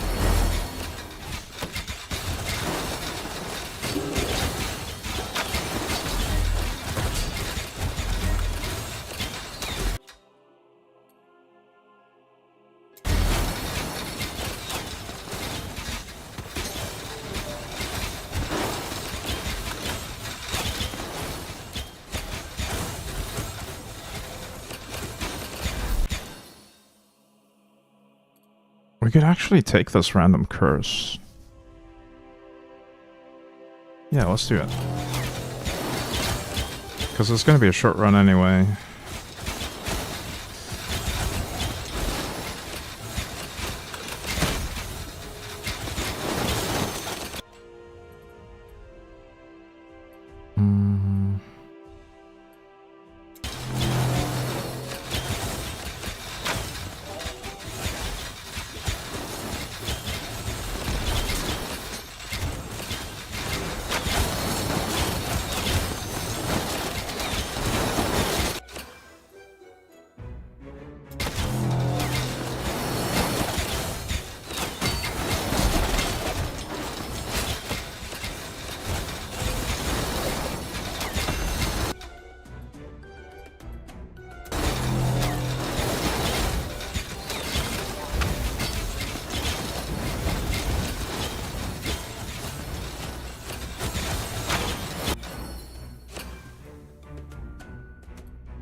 There it is. Enemies have 122.5% max life. Extra max life, rather. That's okay. We're not going to pick any more gold bonuses anyway. And hopefully we're not going to pick any more max life bonuses either.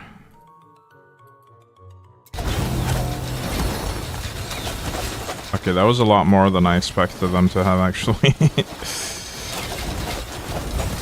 Right, maybe that was a mistake after all. The siege leader is going to be a pain now.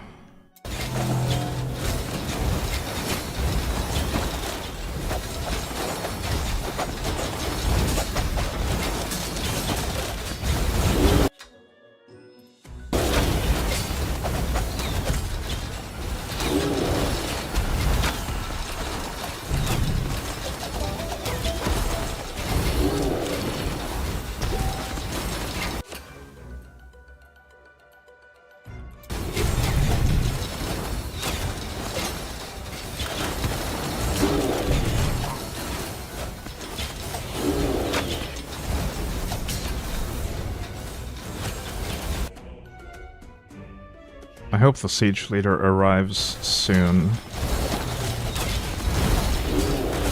Because I've kind of screwed myself over by taking that curse. They have too much life now. It's just a slog.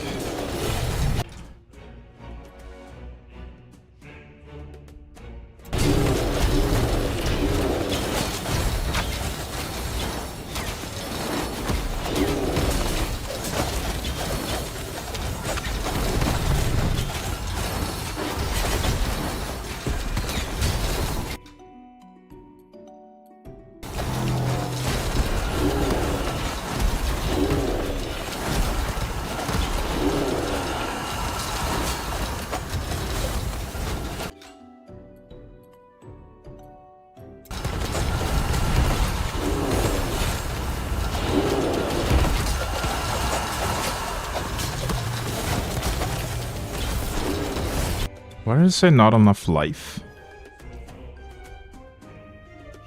Hey Serenity, this game is similar to Vampire Survivors.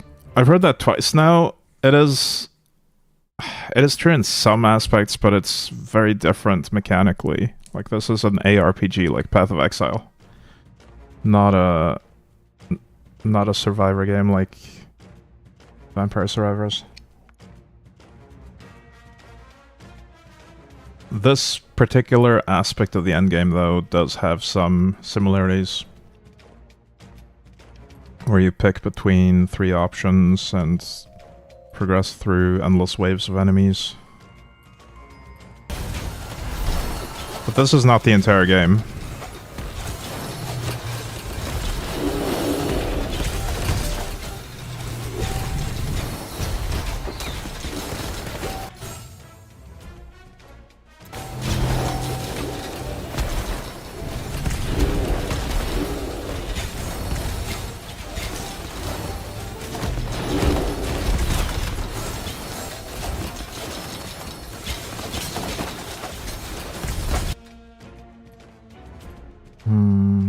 Evasion crit, that's fine.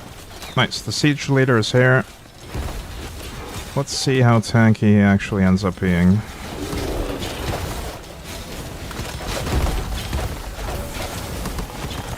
I mean, as long as we have additional monsters around him, we'll deal more damage. I need to get rid of the mage that makes me unable to cast. I don't know who it is. This one, maybe? That one? No, that's the chess mage.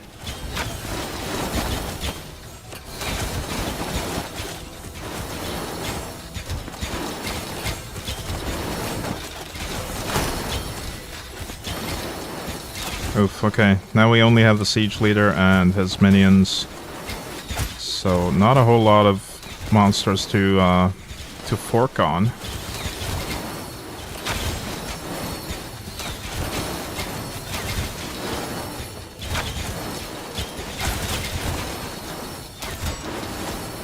I never should have picked that that curse. It just scales the monster life way too much.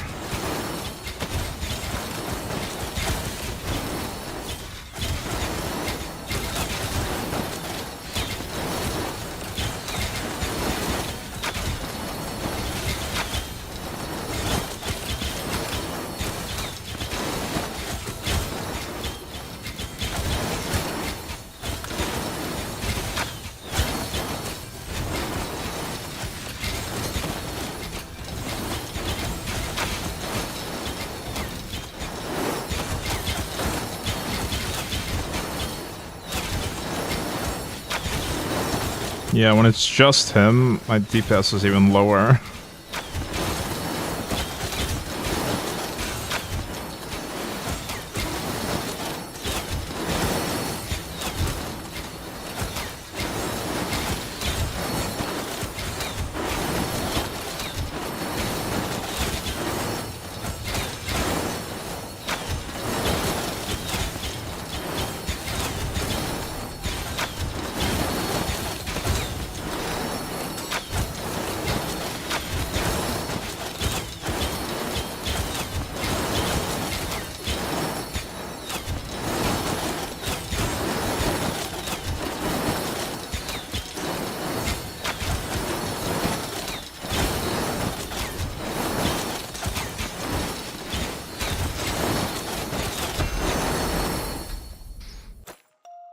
Alright then. Critical strike damage, ancestral strike damage, what is this? Reaper damage multiplier. Whenever you kill an elite enemy while your effect rune is not active, you gain an enhanced rune stack. Whenever you trigger your effect rune, over time effects have increased duration for each rune stack. Trigger effects have 21% chance to trigger again for each enhanced rune stack.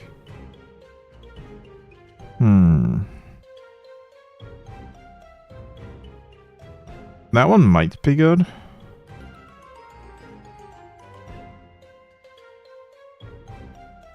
I'll take it for now, but I'll probably keep the one I'm using. I'll keep this. Because it's really good for long forge runs.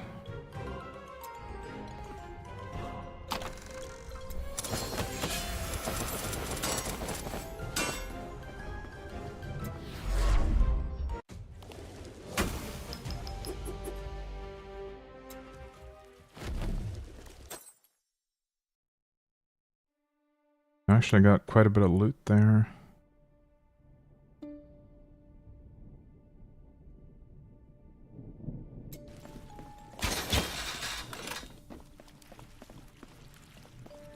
Alright, I think I'm just too fried to continue right now. I know it's been a shorter stream today, but I'm tired. I don't know if I'll keep streaming just this game for now. We might mix it up a bit. I do feel like it's getting harder for me to commentate on what I'm doing in this game because it's a lot of grinding the same things over and over, and I don't like repeating myself too much.